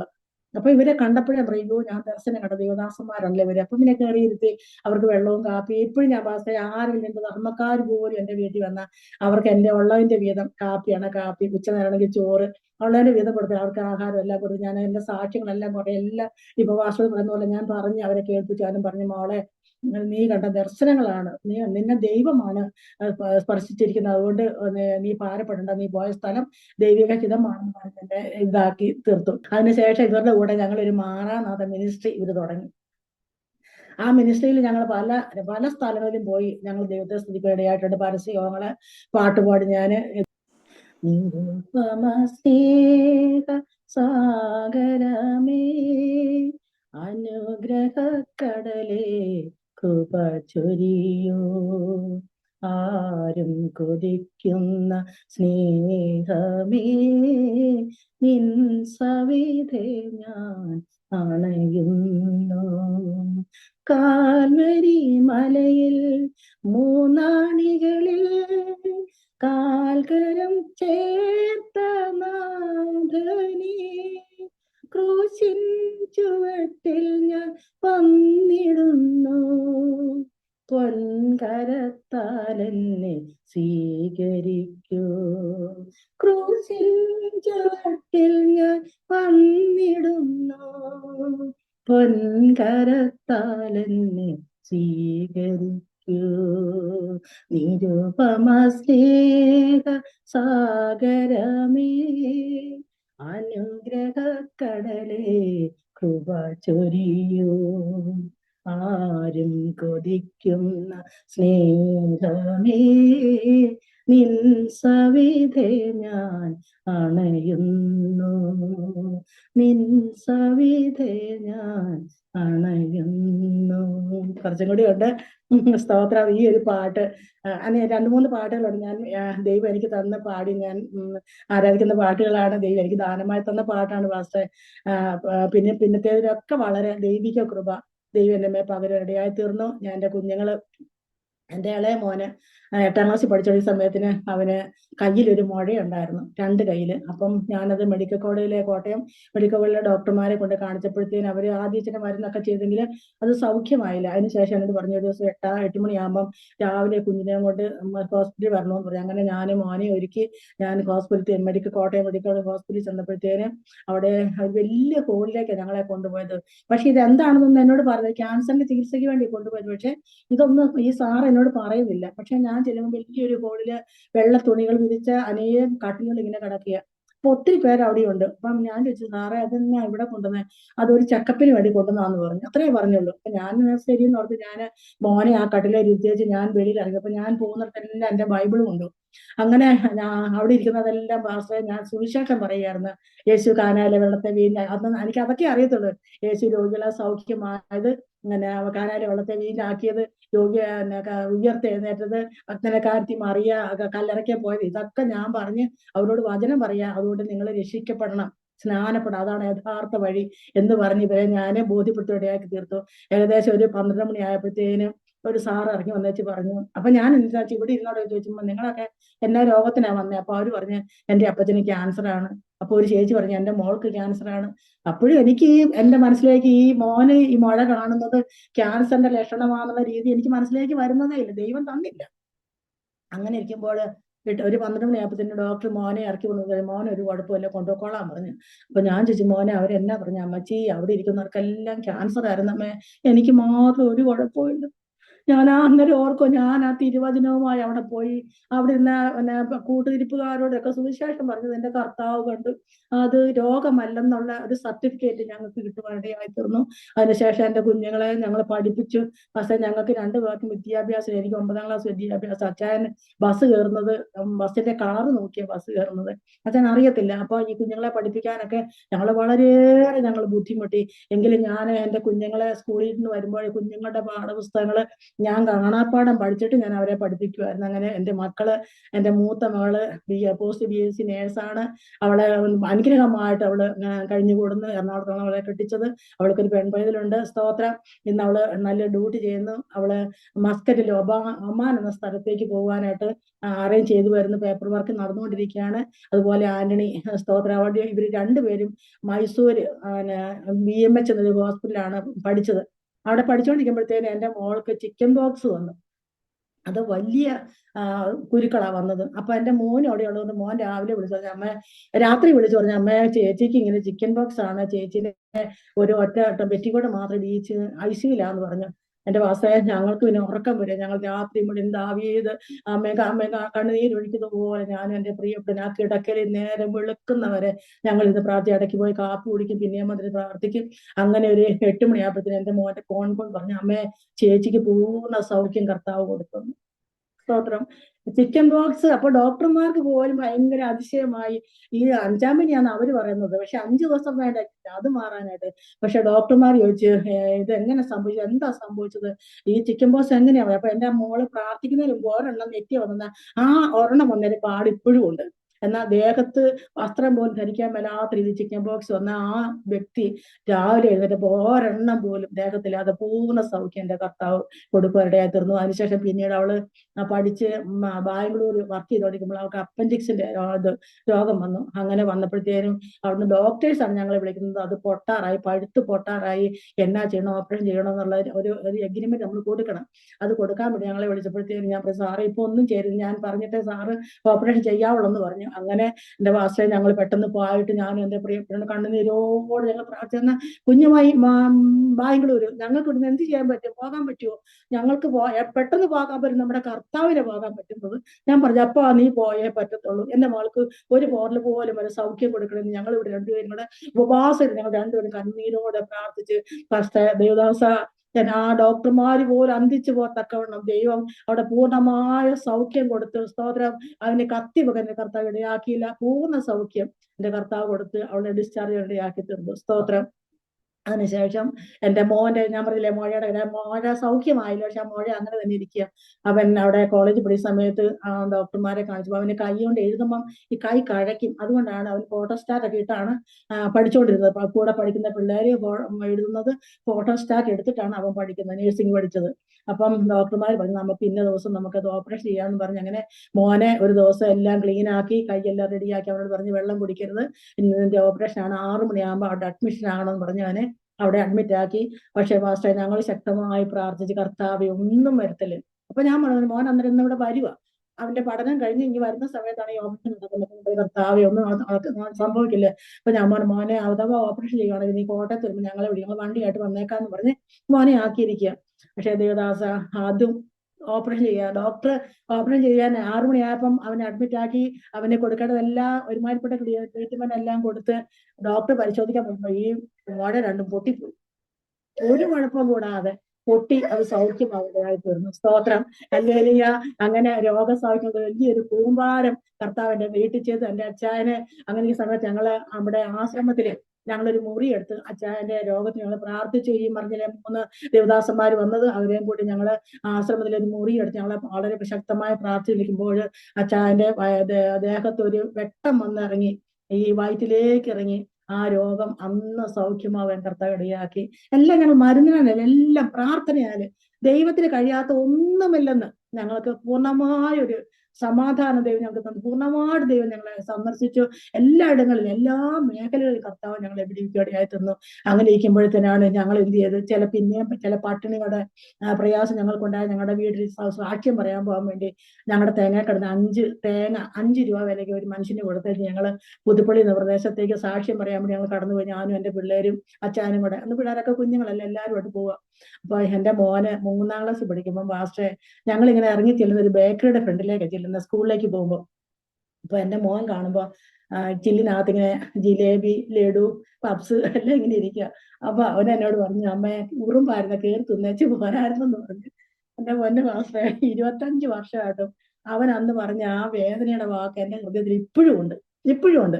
ഞങ്ങൾ അങ്ങനെ ശനിയാഴ്ച സുവിശേഷം പറയാൻ പോയിട്ട് ഞങ്ങൾ വീട്ടിൽ വരുമ്പോൾ ഞങ്ങളുടെ വീട്ടിൽ കഞ്ഞിയില്ല. അത് ശകലം കഞ്ഞി എടുക്കുക, വേലിച്ചീനെ പറിച്ച് തോരൻ വെച്ച് ഈ കഞ്ഞിയും കഞ്ഞത്ത് കുറച്ച് വെള്ളം കൊണ്ട് ഒഴിച്ച് ഞാനിങ്ങനെ ഇട്ടിരിക്കുക. അതിന്റെ കുഞ്ഞുങ്ങൾക്ക് ഞാൻ വന്നപ്പോൾ കൊടുത്തു. ഈ ഞങ്ങളെ സുവിശേഷം പറഞ്ഞ് കയറി വന്ന കാരണം ഞങ്ങൾക്ക് പെട്ടെന്ന് ക്ഷീണം ഉണ്ടായി. ഞങ്ങൾ എല്ലാവരും കയറി കിടന്ന് ഉറങ്ങി. ഞങ്ങൾക്ക് കഞ്ഞിയില്ല, എന്റെ കുഞ്ഞുങ്ങൾക്ക് ഞാൻ കൊടുത്തു. കഴിച്ച് ഞങ്ങൾ കയറി കിടക്കുമ്പോഴത്തേക്കിന് പെട്ടെന്ന് ഒരു മനുഷ്യൻ വന്ന് ബെല്ലടിച്ചു. ഞാൻ ചെന്ന് നോക്കുമ്പോൾ അച്ചാന്റെ ഒരു കൂട്ടുകാരന് 2 കിറ്റ് കയ്യിലുണ്ട്, പ്ലാസ്റ്റിക് കൂട്ടില്. ആ മനുഷ്യൻ ആർക്കും അങ്ങനെ ഒന്നും കൊടുക്കുന്ന മനുഷ്യനെങ്കിലും അയാൾ വന്ന് ഞങ്ങളുടെ ഊട് മേശ പുറത്തോട്ട് അതൊന്ന് വെച്ചിട്ട് ഞങ്ങൾ ആരും തൊടുന്നില്ല, കാരണം പുള്ളി പോകുമ്പോൾ എടുത്തിട്ട് പോകുമെന്ന് ഓർത്ത് ഞങ്ങൾ അനങ്ങാതിരിക്കുക. അപ്പൊ കൊച്ചെടുത്തോന്ന് പറഞ്ഞടി ഇതെല്ലാം നിങ്ങൾക്ക് കൊണ്ടുവന്ന് എടുത്തോളാൻ പറഞ്ഞു. എന്റെ ദൈവദാസ അത് ഞാൻ അടുക്കളയിൽ കൊണ്ട് ഞാൻ തുറന്നു നോക്കുമ്പോഴത്തേന് 12 കൂട്ടം പലഹാരം ഉണ്ടായിരുന്നു.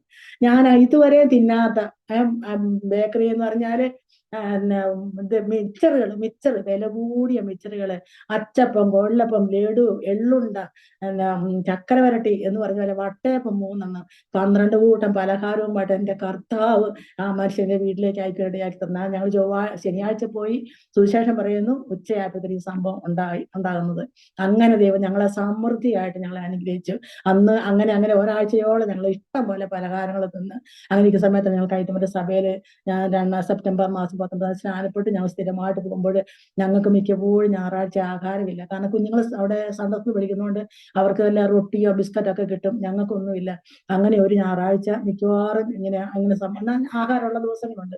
അങ്ങനെ ഞങ്ങള് പള്ളിയിൽ നിന്ന് വരുമ്പോഴത്തേക്കിന് ആഹാരമില്ല. അതുകൊണ്ട് ഞാൻ വീട്ടിൽ വന്നു വെച്ചാൽ ശകലം കഞ്ഞി കിടന്ന പിള്ളേർക്ക് ഞാൻ വിളമ്പി കൊടുത്തു. മുളക് പൊട്ടിച്ചതേ ഉള്ളൂ, അന്ന് ചീരയൊന്നുമില്ല. മുളക് പൊട്ടിച്ച് കൊടുത്തേച്ച് ഞാനും അച്ചാനോട് ഇങ്ങനെ ഇരിക്കുക. ഞാൻ സെറ്റിയൊക്കെ കിടക്കണം ഇങ്ങനെ ഒരു നിമിഷം എന്നുള്ള പാട്ട് പാടി ഇങ്ങനെ കണ്ണീർ ഇങ്ങനെ ഒഴുകും. എന്റെ മടി വന്ന് അച്ചാനും തല വെച്ചു. തല വെച്ചിട്ട് അച്ചായനും കരയുക. കാരണം സന്ധ്യയാകുന്നു, കുഞ്ഞുങ്ങൾക്കൊന്നുമില്ല കൊടുക്കാൻ. ആരോട് ഇത് പറയുന്ന വിശ്വാസ ജീവിതത്തിൽ ഇറങ്ങി തിരിച്ചിട്ട് നമ്മൾ രക്ഷിക്കപ്പെടുക ഇവിടെ.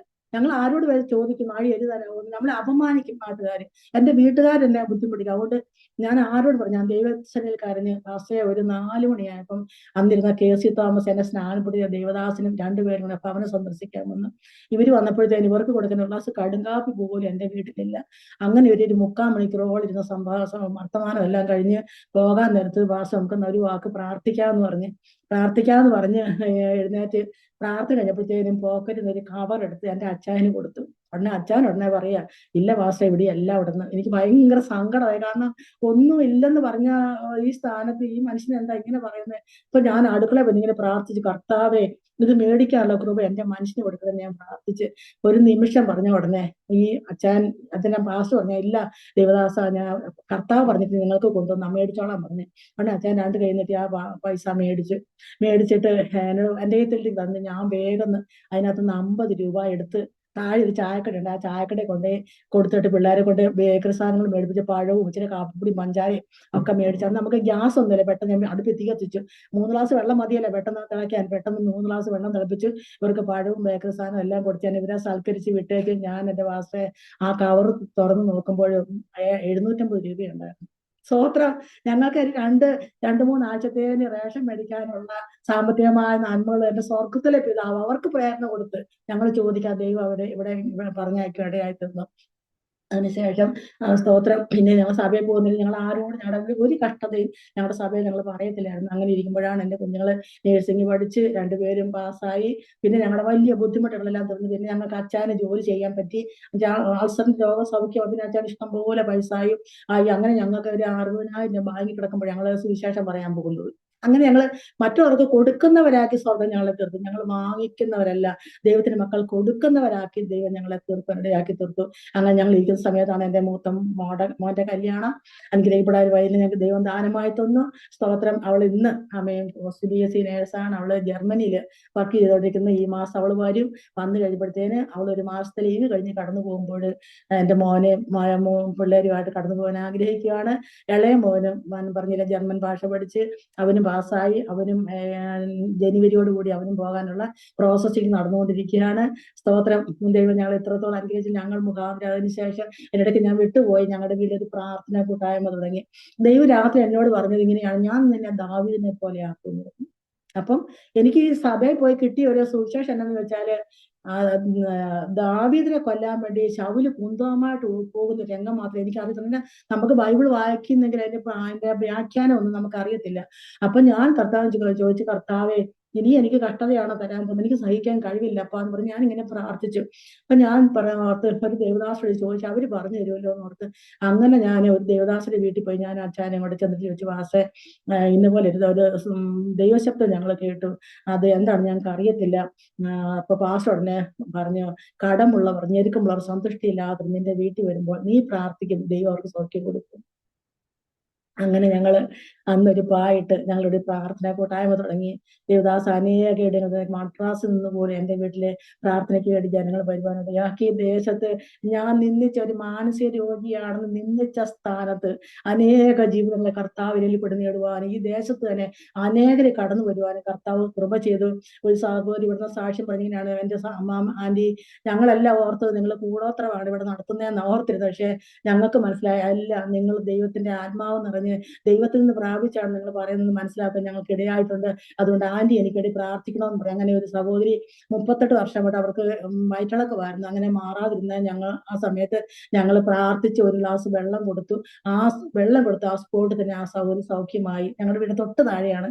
അവരെന്നിട്ട് എല്ലാവരോടും സാക്ഷ്യം പറയും, അയ്യോ അവിടെ നടക്കുന്നത് ശരിയായ പ്രാർത്ഥനയാണ്, ഇത് കൂടോത്രമൊന്നും അല്ല, ശരിയായ പ്രാർത്ഥന ദൈവം അവിടെ ഉണ്ടെന്ന് പറയത്തക്കണം അനേകം നാവിൽ കൂടെ ദൈവം പ്രവൃത്തി. എന്റെ സഹോദരങ്ങള് 22 പേരോളം സ്നാനപ്പെട്ടു. എന്റെ സഹോദരങ്ങൾ 7 പേര് സ്നാനപ്പെട്ട് അവരുടെ ഭർത്താക്കന്മാര് കൊച്ചുമക്കള് എല്ലാവരും സ്നാനപ്പെട്ട് ദൈവസഭയോട് ചേരുകയാക്കി.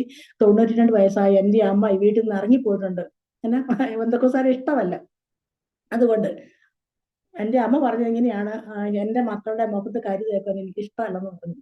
അങ്ങനെ കമ്മലിമാല ഊരാതെ എന്റെ അമ്മ ഇങ്ങനെ നടന്ന് ഏകദേശം 89ാമത്തെ വയസ്സിൽ എൻ്റെ അമ്മ സ്നാനപ്പെട്ട് 92 നിത്യയിൽ ചേർക്കപ്പെടുകയാക്കിയത് അമ്മയ്ക്ക് 92 വയസ്സും ഉണ്ടായിരുന്നു. സ്തോത്രം.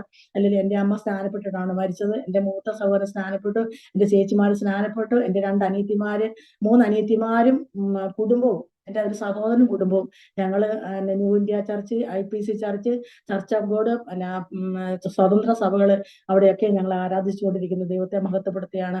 അങ്ങനെ തുടങ്ങിയ പ്രാർത്ഥന കൂട്ടായ്മ. സ്തോത്രം. ഞങ്ങൾ 2020 കൊറോണ വന്നപ്പോഴാണ് ഞങ്ങൾ അത് നിർത്തിവെച്ചത്. അന്നേരത്തിന് എനിക്ക് 2 കൊച്ചുമക്കളുമായി. അപ്പൊ എനിക്ക് ആരോഗ്യസ്ഥിതി വളരെ മോശമായ പാസ്റ്റേ, ഞാൻ 2020 ജനുവരി 3-ാം തീയതി എനിക്ക് ഭയങ്കര ശ്വാസമുട്ടലായിരുന്നു. അങ്ങനെ എനിക്ക് പിപ്റ്റാസ് എന്ന് പറയുന്ന ഇഞ്ചക്ഷൻ എടുത്താണ്. ആ ഇഞ്ചക്ഷൻ ചെയ്തപ്പോൾ ഞാൻ പെട്ടെന്ന് എനിക്ക് തലകറക്കം ഉണ്ടായി. ഞാൻ കട്ടിലേ വീണു. അങ്ങനെ എനിക്ക് ബോധം വരാതെ പിള്ളേർ നേഴ്സുമാരായിരുന്നു, അവർക്ക് മനസ്സിലായി എനിക്ക് സ്ട്രോക്ക് സംഭവിച്ചു. അങ്ങനെ ബ്രെയിൻ ഡെത്ത് ആകുന്ന പോലെയായി. എന്നെ അവർ കട്ടിലിൽ നിന്ന് വലിച്ച് നിലത്തൂടെ വലിച്ച് എന്നെ കാറെ കയറ്റി വണ്ടി ഹോൺ അടിച്ച് കോട്ടയം ഭാരത് ഹോസ്പിറ്റലിൽ എന്നെ കൊണ്ടുപോകാൻ ഇടയാക്കി തീർത്തു. ഞാൻ മരിച്ചു പോയതാണ് ശരിക്കും. അങ്ങനെ അവിടെ കൊണ്ടുചെന്ന് ഡോക്ടർമാർ, അപ്പൊ 9:30 ആയപ്പോഴത്തേന് ഞാൻ പിന്നെ പറഞ്ഞു കേട്ടതാ, 9:30 ആയപ്പോഴത്തേന് ഡോക്ടർമാർ അവിടെ ആ ഡ്യൂട്ടി ഉണ്ടായിരുന്ന ICU ഉണ്ടായിരുന്ന ഡോക്ടർ പോകുന്ന സമയത്താണ് എന്നെ കൊണ്ട് ചെല്ലുന്നത്. അന്നേരത്തേക്കിന് എനിക്ക് സുബോധമില്ലല്ലോ. എന്നെ റൂമിൽ കയറ്റിയാണ് ഡോക്ടർ പെട്ടെന്ന് പടപടാന്ന് എനിക്ക് മരുന്നുകളെല്ലാം ചെയ്ത് 3 ദിവസം ഞാൻ ICUവിനകത്തായിരുന്നു. ആ സമയത്ത് ഞാൻ മരിച്ചുപോയ വ്യക്തിയാണ്. 2ാമത്തെ ദിവസം ഞാൻ മരിച്ചുപോയി പറഞ്ഞ് ഞാൻ മനസ്സിലാക്കിയത്, ഞാൻ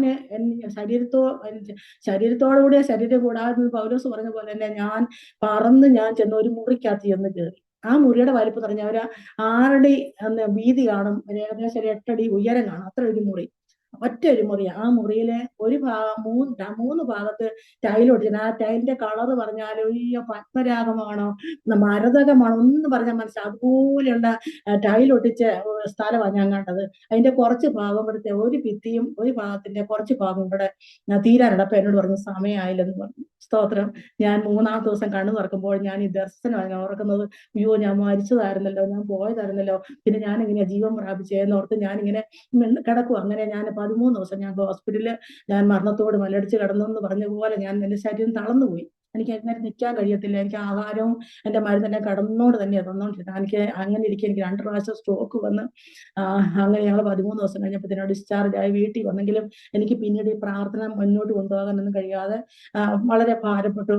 അങ്ങനെ ഇരിക്കെ പിന്നീട് 2022 ഓഗസ്റ്റ് 17-ാം തീയതി പിന്നീട് ഭയങ്കരമായിട്ട് ശ്വാസമുട്ടലുണ്ടായി. എൻ്റെ ശ്വാസകോശം 34% കുറഞ്ഞു പോയി. അതുപോലെ തന്നെ എൻ്റെ ലിവർ ഫ്ലാറ്റായി. അങ്ങനെ സ്ട്രോക്ക് 2 പ്രാവശ്യം വന്നപ്പോൾ ഡോക്ടർമാർ അച്ഛന് ഡിസ്ചാർജ് പറഞ്ഞു, എപ്പോഴും ഒരാൾ അടുക്കള വേണം, ഓക്സിജൻ സിലിണ്ടർ എപ്പോഴും ശ്വസിച്ചുകൊണ്ട് കിടന്നോണം, എപ്പം വേണേലും ഡെത്ത് സംഭവിക്കാം എന്ന് പറഞ്ഞ് 2022 എന്നെ ഹോസ്പിറ്റലിൽ നിന്ന് പറഞ്ഞു വിട്ടത്. അങ്ങനെ ഞങ്ങളുടെ വീട്ടിൽ നിന്നുള്ള മക്കളെല്ലാം മാറി ഞാനും അച്ഛനും മാത്രം എപ്പോഴും പിള്ളേർ ആഹാരം എടുത്തിട്ട് അങ്ങനെ ഞങ്ങൾ ഇവിടെ ഞാൻ ആഹാരം അങ്ങനെ കഴിക്കുന്നില്ല, ഓക്സിജൻ വെച്ചിരിക്കുക എനിക്ക്. അങ്ങനെ മരിക്കുമെന്ന് പറഞ്ഞ് അങ്ങനെ ഇരിക്കുമ്പോഴാണ് ഗിൽഗാൽ സഭയിലെ ദേവദാസൻ പാസ്റ്റർ ജേക്കബ് പാസ്റ്റർ അമ്മാമ്മയുടെ നമ്മുടെ വീട്ടിൽ വന്നു. സ്തോത്രം. വീട്ടിൽ വന്ന് പ്രാർത്ഥിച്ചിട്ട് വളരെ ആശ്വാസത്തോടെ അവർ കടന്നുപോയെങ്കിലും ഞങ്ങളുടെ കുടുംബങ്ങളെല്ലാം ചെന്ന് പറഞ്ഞു, ഇങ്ങനെ ഒരു സിസ്റ്റർ സുഖയില്ലാതെ കിടക്കുവാണ്, ഓക്സിജൻ വെച്ചിരിക്കുകയാണ്, എപ്പം വേണേലും ഡെത്ത് ആകും എന്നാ ഡോക്ടർമാർ പറഞ്ഞിരിക്കുന്നതെന്ന് പറഞ്ഞു. പാസ്റ്ററെ ഞങ്ങളുടെ ആ സഭയുടെ പ്രാർത്ഥന വലിയൊരു പ്രാർത്ഥന ഞങ്ങളുടെ വീടിന്. അപ്പൊ ഞാൻ ആദ്യം കൈതമുറി സഭയല്ല പോയിക്കോട്ടെ, പക്ഷെ പിന്നീട് ഞാൻ ഗിൽഗാൽ സഭയിലേക്ക് ഞാൻ തൊട്ടടുത്ത വീടിനടുത്ത ആ സഭയിൽ ഇപ്പൊ ഞങ്ങൾ ആരാധിക്കുന്ന അടുത്ത ദേവദാസനാണ്. അമ്മാമ്മ ഞങ്ങളുടെ വീട്ടിൽ വന്ന് പ്രാർത്ഥിച്ച് എനിക്ക് കർത്താവ് പൂർണ്ണ സൗഖ്യം തരുവാനിടയായി. എൻ്റെ ദേവദാസന്റെ ദൈവസഭയുടെ പ്രാർത്ഥന ഞങ്ങൾക്ക് അനുഗ്രഹമാക്കി തീർത്തു. അവർക്കെല്ലാം ഈ സമയം ഞാൻ നന്ദി പറയുകയാണ്, സ്തോത്രം ചെയ്യുന്നു. അതിനുശേഷം ഇപ്പോഴും ഞങ്ങളുടെ വീട്ടിൽ ഞങ്ങൾ തന്നെ ഇരുന്ന് പ്രാർത്ഥിക്കും. ഫോണിൽ കൂടെയും അല്ലാതെ ആൾക്കാർ ഇവിടെ വീട്ടിൽ വരണ്ടെന്ന് പറഞ്ഞാലും ഞങ്ങൾ അറിയാതെ വണ്ടി പിടിച്ച് ഞങ്ങളുടെ വീട്ടിൽ വരുന്ന ദൈവമക്കളുണ്ട്. അവർക്കൊക്കെ വേണ്ടി ഞങ്ങൾ പ്രാർത്ഥിക്കുന്നുണ്ട്. സൗഖ്യം പ്രാപിക്കുന്നവരും വിടുതൽ സംഭവിക്കുന്നവരും വിവാഹം കഴിക്കാതെ വിവാഹത്തിനൊക്കെ ഒരുങ്ങിയിരിക്കുന്നവർ വിവാഹം കഴിക്കാത്തവരുണ്ടല്ലോ, അവർക്കൊക്കെ ദൈവം തക്ക തുണയെ കൊടുക്കുമ്പോൾ ഞങ്ങളെ വിളിക്കും. ഇതുപോലെ കല്യാണമാണ്, നിങ്ങൾ വരണമെന്ന് പറയും. അങ്ങനെ പറയുന്ന ഡേറ്റിലും പറയുന്ന സമയത്തും നമ്മുടെ ദൈവം അവിടെയൊക്കെ പ്രവർത്തിക്കാതെ ഡേറ്റ് പറയും, ഞാൻ ഇന്ന ദിവസം ഇന്ന സമയത്ത് നിങ്ങളുടെ വിവാഹം നടക്കും, ഇന്ന സമയത്ത് നിങ്ങൾക്ക് കുഞ്ഞിനെ തരും, ദൈവം പറയുന്ന. പക്ഷെ എനിക്ക് അറിയത്തില്ല, കാരണം എനിക്ക് വിദ്യാഭ്യാസമില്ല. ഞാൻ പ്രാപിച്ചു പറയുന്നത് കർത്താവിൽ നിന്ന് ഞാൻ പ്രാപിച്ചു പറയുന്നതിനെ പോലെ അങ്ങനെ എൻ്റെ ദേശക്കാർ നടുവിൽ എന്നെ ദൈവം ഉയർത്തുവാനിടയാക്കി തീർത്തു. സ്തോത്രം. ആ മാനസിക രോഗി എന്ന് എന്നെ മുദ്ര കൊത്തിയ സ്ഥാനത്ത് ഈ ദേശത്ത് തന്നെ ദൈവം എന്നെ മാനിക്കാനിടയായി. സ്തോത്രം. ചെയ്ത പാസ്റ്ററുടെ പല മീറ്റിങ്ങുകളും ഞാൻ കാണുവാനിടയായിട്ടുണ്ട്. സ്തോത്രം. പ്രത്യേകിച്ച് എനിക്ക് ഇഷ്ടമായത് കാർത്തികന്റെ പാട്ടും കാർത്തികൻ ഒരു പാട്ട് പാടുമ്പോൾ ഞാൻ ഇവിടുന്ന് കരയുമ്പോൾ മോൻ പെട്ടെന്ന് അത് ഓഫാക്കും. എനിക്ക് ഭയങ്കര സങ്കടമാണ്. കാരണം നമ്മുടെ കർത്താവിനെ ഞാനിങ്ങനെ ഓർത്തോർത്ത് കരയുന്നൊരു സങ്കടമാണ്. നമ്മുടെ കർത്താവിന്റെ കയ്യും കാലും തുളയ്ക്കുമ്പോൾ ഒരാശ്വാസം കൊടുക്കുവാനായിട്ട് അവിടെ ആരും ഇല്ലല്ലോ. സ്തോത്രം. നമ്മുടെ കൈ എന്ന് പറഞ്ഞാൽ നമ്മുടെ അടുത്ത കൈയുണ്ടൊന്ന് താങ്ങി ഒന്ന് ആശ്വസിച്ച് ഒന്ന് ഊതി കെടുത്താനായിട്ട്. പക്ഷെ നമ്മുടെ കർത്താവിന്റെ കൈയും വലിച്ചു കെട്ടി കാലും തറച്ച് ഉള്ളെങ്കിൽ മുൾക്കീരം തല വെച്ചപ്പോൾ ആ യേശുവിനെ ഒന്ന് ആശ്വസിപ്പിക്കാനായിട്ട് യേശുവിന് പറ്റിയോ? അപ്പൊ അനുഭവിച്ച വേദന അത് ഞാൻ വേദനയായിട്ട് ഞാൻ എടുത്ത് എന്റെ ശരീരത്തിൽ ഞാൻ എടുക്കാനായിട്ട് തീർത്തു. അങ്ങനെ എന്റെ പ്രിയപ്പെടാൻ എപ്പോഴും ഉപവാസ പാസ്റ്റർ, ഞങ്ങൾ മിക്കവാറും ഉപവാസ. സോ എന്റെ പ്രിയപ്പെടാൻ 40, 21, 7, 3 ഇങ്ങനെ ഞങ്ങൾ ഇവിടെ 365 ദിവസത്തിൽ 60 ദിവസം പോലും ഞങ്ങൾ ഭക്ഷണം കഴിക്കുന്നില്ല. കാരണം മറ്റുള്ളവരുടെ വിഷയം ഞങ്ങൾ ഏറ്റെടുത്ത് പ്രാർത്ഥിക്കുക. നമുക്ക് ചുമ്മാ ഒരു ആലോചന പറയാൻ പറ്റത്തില്ല. വരുന്നവരോട് ഞാൻ പറയും, നിങ്ങളുടെ വിഷയം എന്നോട് പറയരുത്. പറഞ്ഞിട്ട് ഒരു ആലോചന പറയുന്നത് ശരിയല്ല, അത് സുബോധത്തിലല്ല. അതുകൊണ്ട് ഞാൻ പറഞ്ഞു, നിങ്ങൾ പറയും, ഞാൻ പ്രാർത്ഥിച്ചിട്ട് കർത്താവിൽ നിന്ന് പ്രാപിച്ചിട്ട് ഞാൻ പറയാം, അത് എനിക്ക് വിശ്വാസം എന്ന് പറയാം. അങ്ങനെ ഞങ്ങൾ അവര് വരുന്നതിന് മുമ്പ് 3 ദിവസമൊക്കെ ഉപവസിച്ചിട്ട് അവര് വരുമ്പോൾ ഞങ്ങൾ കയറി ഇരുന്ന് പ്രാർത്ഥിച്ചിട്ട് പറയുന്ന ആലോചന കറക്റ്റായിട്ട് ദൈവം അവിടെ ദൈവനാമ മഹത്വത്തിന് ഇടയാക്കിയിട്ടുണ്ട്. ഏകദേശം 150 പേരോളം ഞങ്ങൾ മുഖാന്തരം സ്നാനപ്പെട്ടവരുണ്ട്. സ്തോത്രം ചെയ്യുന്നത് ദൈവത്തിനാണ് മഹത്വം കേട്ടോ. എന്റെ ദൈവത്തിന് ഞാൻ മഹത്വം കൊടുക്കണം. കാരണം ചപ്പന്നും ചവറന്നും എണ്ണിയവരുടെ നടുവില് സ്തോത്രം ഇത്രത്തോളം യഹോവ എന്നെ സഹായിച്ച് ഇത്രത്തോളം എന്നെ വഴി നടത്തി. സ്തോത്രം ചെയ്യുന്നു. വീണ്ടും ഞങ്ങളെ ഓർത്ത് പ്രാർത്ഥിക്കണമെന്ന് അപേക്ഷിക്കുകയാണ്. ഞാൻ എന്റെ പാട്ടിന്റെ ഈ രടി കൊണ്ട് രണ്ടുപേരുടെ പാടാം. സ്തോത്രം. കാരുണ്യ കടലാകും ശ്രീയേശുനാഥൻ കരുണയോടന്നെ വിളിച്ചു. അനുതാപമോടെ ഞാൻ ഓടിയണഞ്ഞു ആശ്വാസമേകിയവൻ. കാരുണ്യ കടലാൽ ശ്രീയേശുനാഥൻ കരുണയോടന്നെ വിളിച്ചു. അനുതാപമോടെ ഞാൻ ഓടിയണഞ്ഞു ആശ്വാസമേകിയവൻ. സ്തോത്രം. മാസ്റ്റർ എത്രത്തോളം സമയം അനുവദിച്ച പാസ്റ്റർക്കും കുടുംബത്തിനും ഈ ആരോമ ടിവിക്കും എന്റെ കുടുംബത്തിനും നന്ദി അറിയിച്ചുകൊണ്ട് ഞാൻ എന്റെ സാക്ഷ്യത്തിൽ നിന്ന് ഞാൻ വിരമിക്കുന്നു. സ്തോത്രം. ആമേൻ. സ്തോത്രം. ആമേൻ. ആമേൻ. വളരെ അനുഗ്രഹീതവും ഹൃദയസ്പർശിയുമായ ജീവിതാനുഭവം, ദൈവം നടത്തിയ അത്ഭുതകരമായ വഴികൾ എന്നല്ലാതെ എന്തു പറയേണ്ടു. മനുഷ്യൻ പുറമേ ഉള്ളത് കാണുന്നു, പുറമേ എന്തും പറയുന്നു. കാരണം മനുഷ്യൻ്റെ ഹൃദയങ്ങളെ ആരാഞ്ഞറിയുവാൻ കഴിയുകയില്ല. മനുഷ്യൻ്റെ ഉള്ളവസ്ഥ ഉള്ളതുപോലെ അറിയാൻ മനുഷ്യന് കഴിയുകയില്ല. മനുഷ്യൻ്റെ ഉള്ളവസ്ഥ യാഥാർത്ഥ്യം മനസ്സിലാക്കുന്നത് മനുഷ്യനെ സൃഷ്ടിച്ച സൃഷ്ടിതാവായ ദൈവത്തിന് മാത്രമേ കഴിയുകയുള്ളൂ. അതുകൊണ്ട് ആ ദൈവം ഒരിക്കലും കൈവിട്ടില്ല. നമ്മൾ പ്രതീക്ഷിച്ച പ്രിയപ്പെട്ടവരൊക്കെ നമ്മളെ കൈവിടുമ്പോൾ നമ്മൾ ഒരു കാര്യം മനസ്സിലാക്കിക്കൊള്ളണം. വിളിച്ച ദൈവം, സൃഷ്ടിതാവും കർത്താവും രക്ഷിതാവുമായ ഒരു ദൈവമുണ്ട്. മനുഷ്യൻ കൈവിട്ടാലും നമ്മെ താങ്ങുന്ന ഒരു കരം നമ്മുടെ കൂടെയുണ്ട്. അതെ, ദൈവം നമ്മളെ കൈവിട്ട് കഴിഞ്ഞാൽ പിന്നെ ആർക്കും നമ്മളെ രക്ഷിക്കാൻ കഴിയുകയില്ല. പക്ഷെ മനുഷ്യൻ കൈവിട്ടാൽ ആരപ്പൻ്റെ ആവശ്യമില്ല. ദൈവത്തിൻ്റെ കരങ്ങളിലേക്ക് നാം വീഴുകയാണ്. ദൈവത്തിൻ്റെ ആ ബലമുള്ള വൻകരങ്ങളിലേക്ക് നാം വീഴുകയാണ്. അത് ശാശ്വതകരമാണ്. ആമേൻ. അത് നമ്മെ ആശ്വസിപ്പിക്കും. നമ്മളെ ആത്മീയമായി, മാനസികമായി, ശാരീരികമായി നമ്മെ ധൈര്യപ്പെടുത്തുന്ന, ശക്തീകരിക്കുന്ന, ഉൾക്കരുത്ത് പകരുന്ന ഉന്നതനായ ദൈവത്തിൻ്റെ ആ കരം കൂടെയിരുന്ന് വഴി നടത്തി കർത്താവിൻ്റെ ദാസി കുടുംബം കടന്നുപോയ തിക്താനുഭവങ്ങൾ വളരെയേറെയാണ്, വലുതാണ്. സമൂഹം ഒന്നടങ്കം മാനസിക രോഗി എന്ന് വിധിയെഴുതിയപ്പോൾ,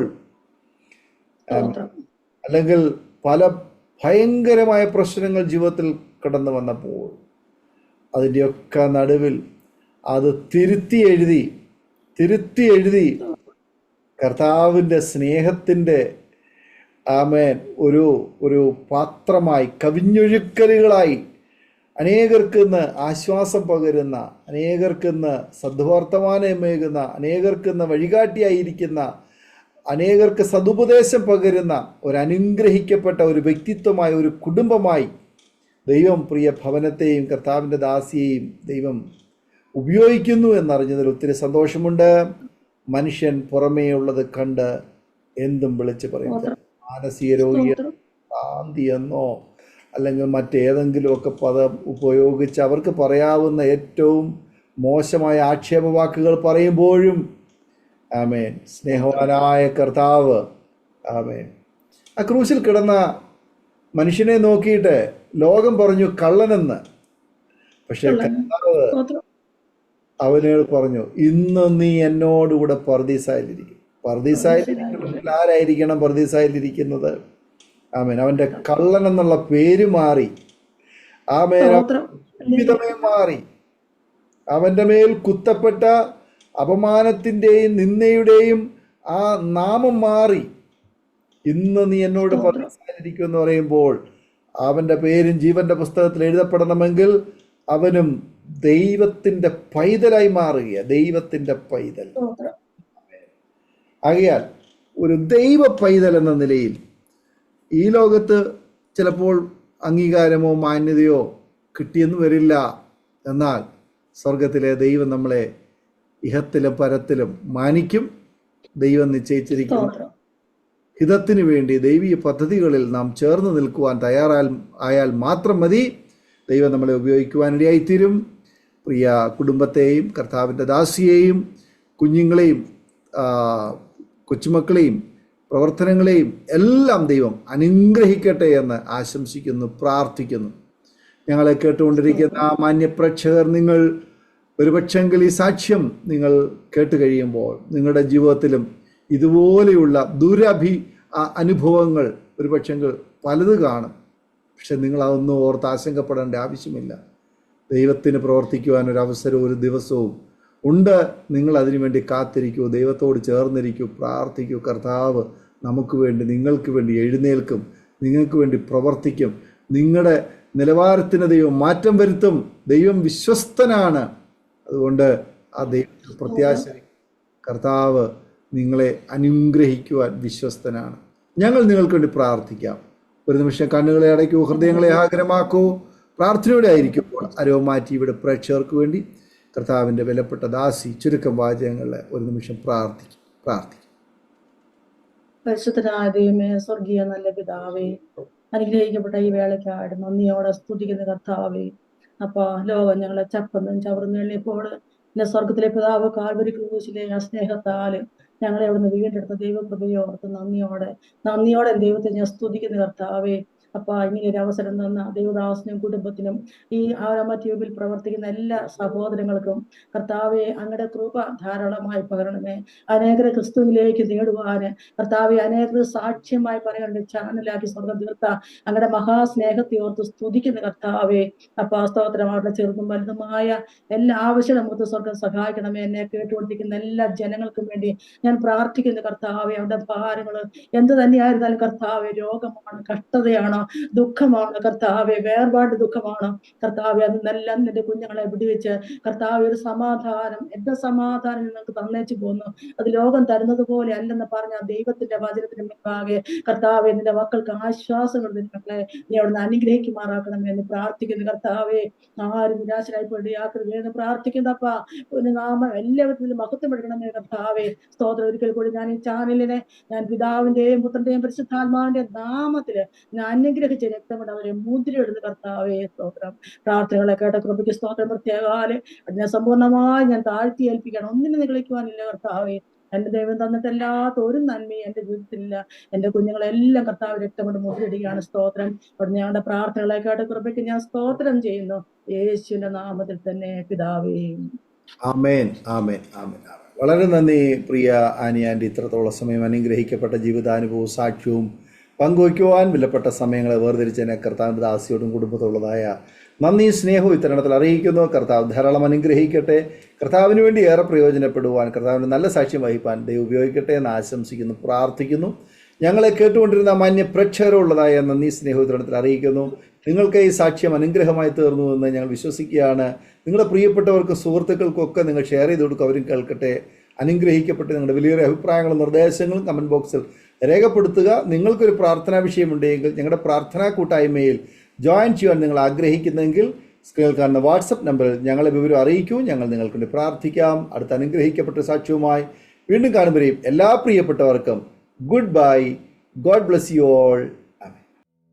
ഓർമ്മയുടെ മനോരഥത്തിൽ മായാത്ത ഓർമ്മയ്ക്കായി അരോമ മാട്രിമോണിയിൽ നിന്നും ജീവിത പങ്കാളിയെ കണ്ടെത്തൂ. നിങ്ങൾ ഒരു ക്രിസ്തീയ ജീവിത പങ്കാളിയെ അന്വേഷിക്കുകയാണോ? അതോ മക്കൾക്ക് അനുയോജ്യമായ ഒരു തക്ക തുണയ്ക്കു വേണ്ടി പ്രാർത്ഥിക്കുന്ന വ്യക്തിയാണോ? എങ്കിൽ അരോമ മാട്രിമോണി നിങ്ങൾക്ക് വേണ്ടിയാണ്. ഇന്നു തന്നെ സൗജന്യമായി രജിസ്റ്റർ ചെയ്യൂ. അരോമ മാട്രിമോണിയുടെ പ്രത്യേകതകൾ: രജിസ്ട്രേഷൻ തികച്ചും സൗജന്യം. ലോകത്തെവിടെയുമുള്ള അനുയോജ്യമായ ക്രിസ്തീയ ജീവിത പങ്കാളിയെ തിരഞ്ഞെടുക്കാം. വിവാഹം നടക്കുന്നതുവരെ സർവീസ് ലഭിക്കുന്നു. ഏറ്റവും ചെറിയ പാക്കേജുകളും തിരഞ്ഞെടുക്കാം. അരോമ മാട്രിമോണി നിങ്ങൾക്കായി ഒരുക്കുന്നു വിവാഹം പരമാനന്ദം. Email aroma matrimony2020@gmail.com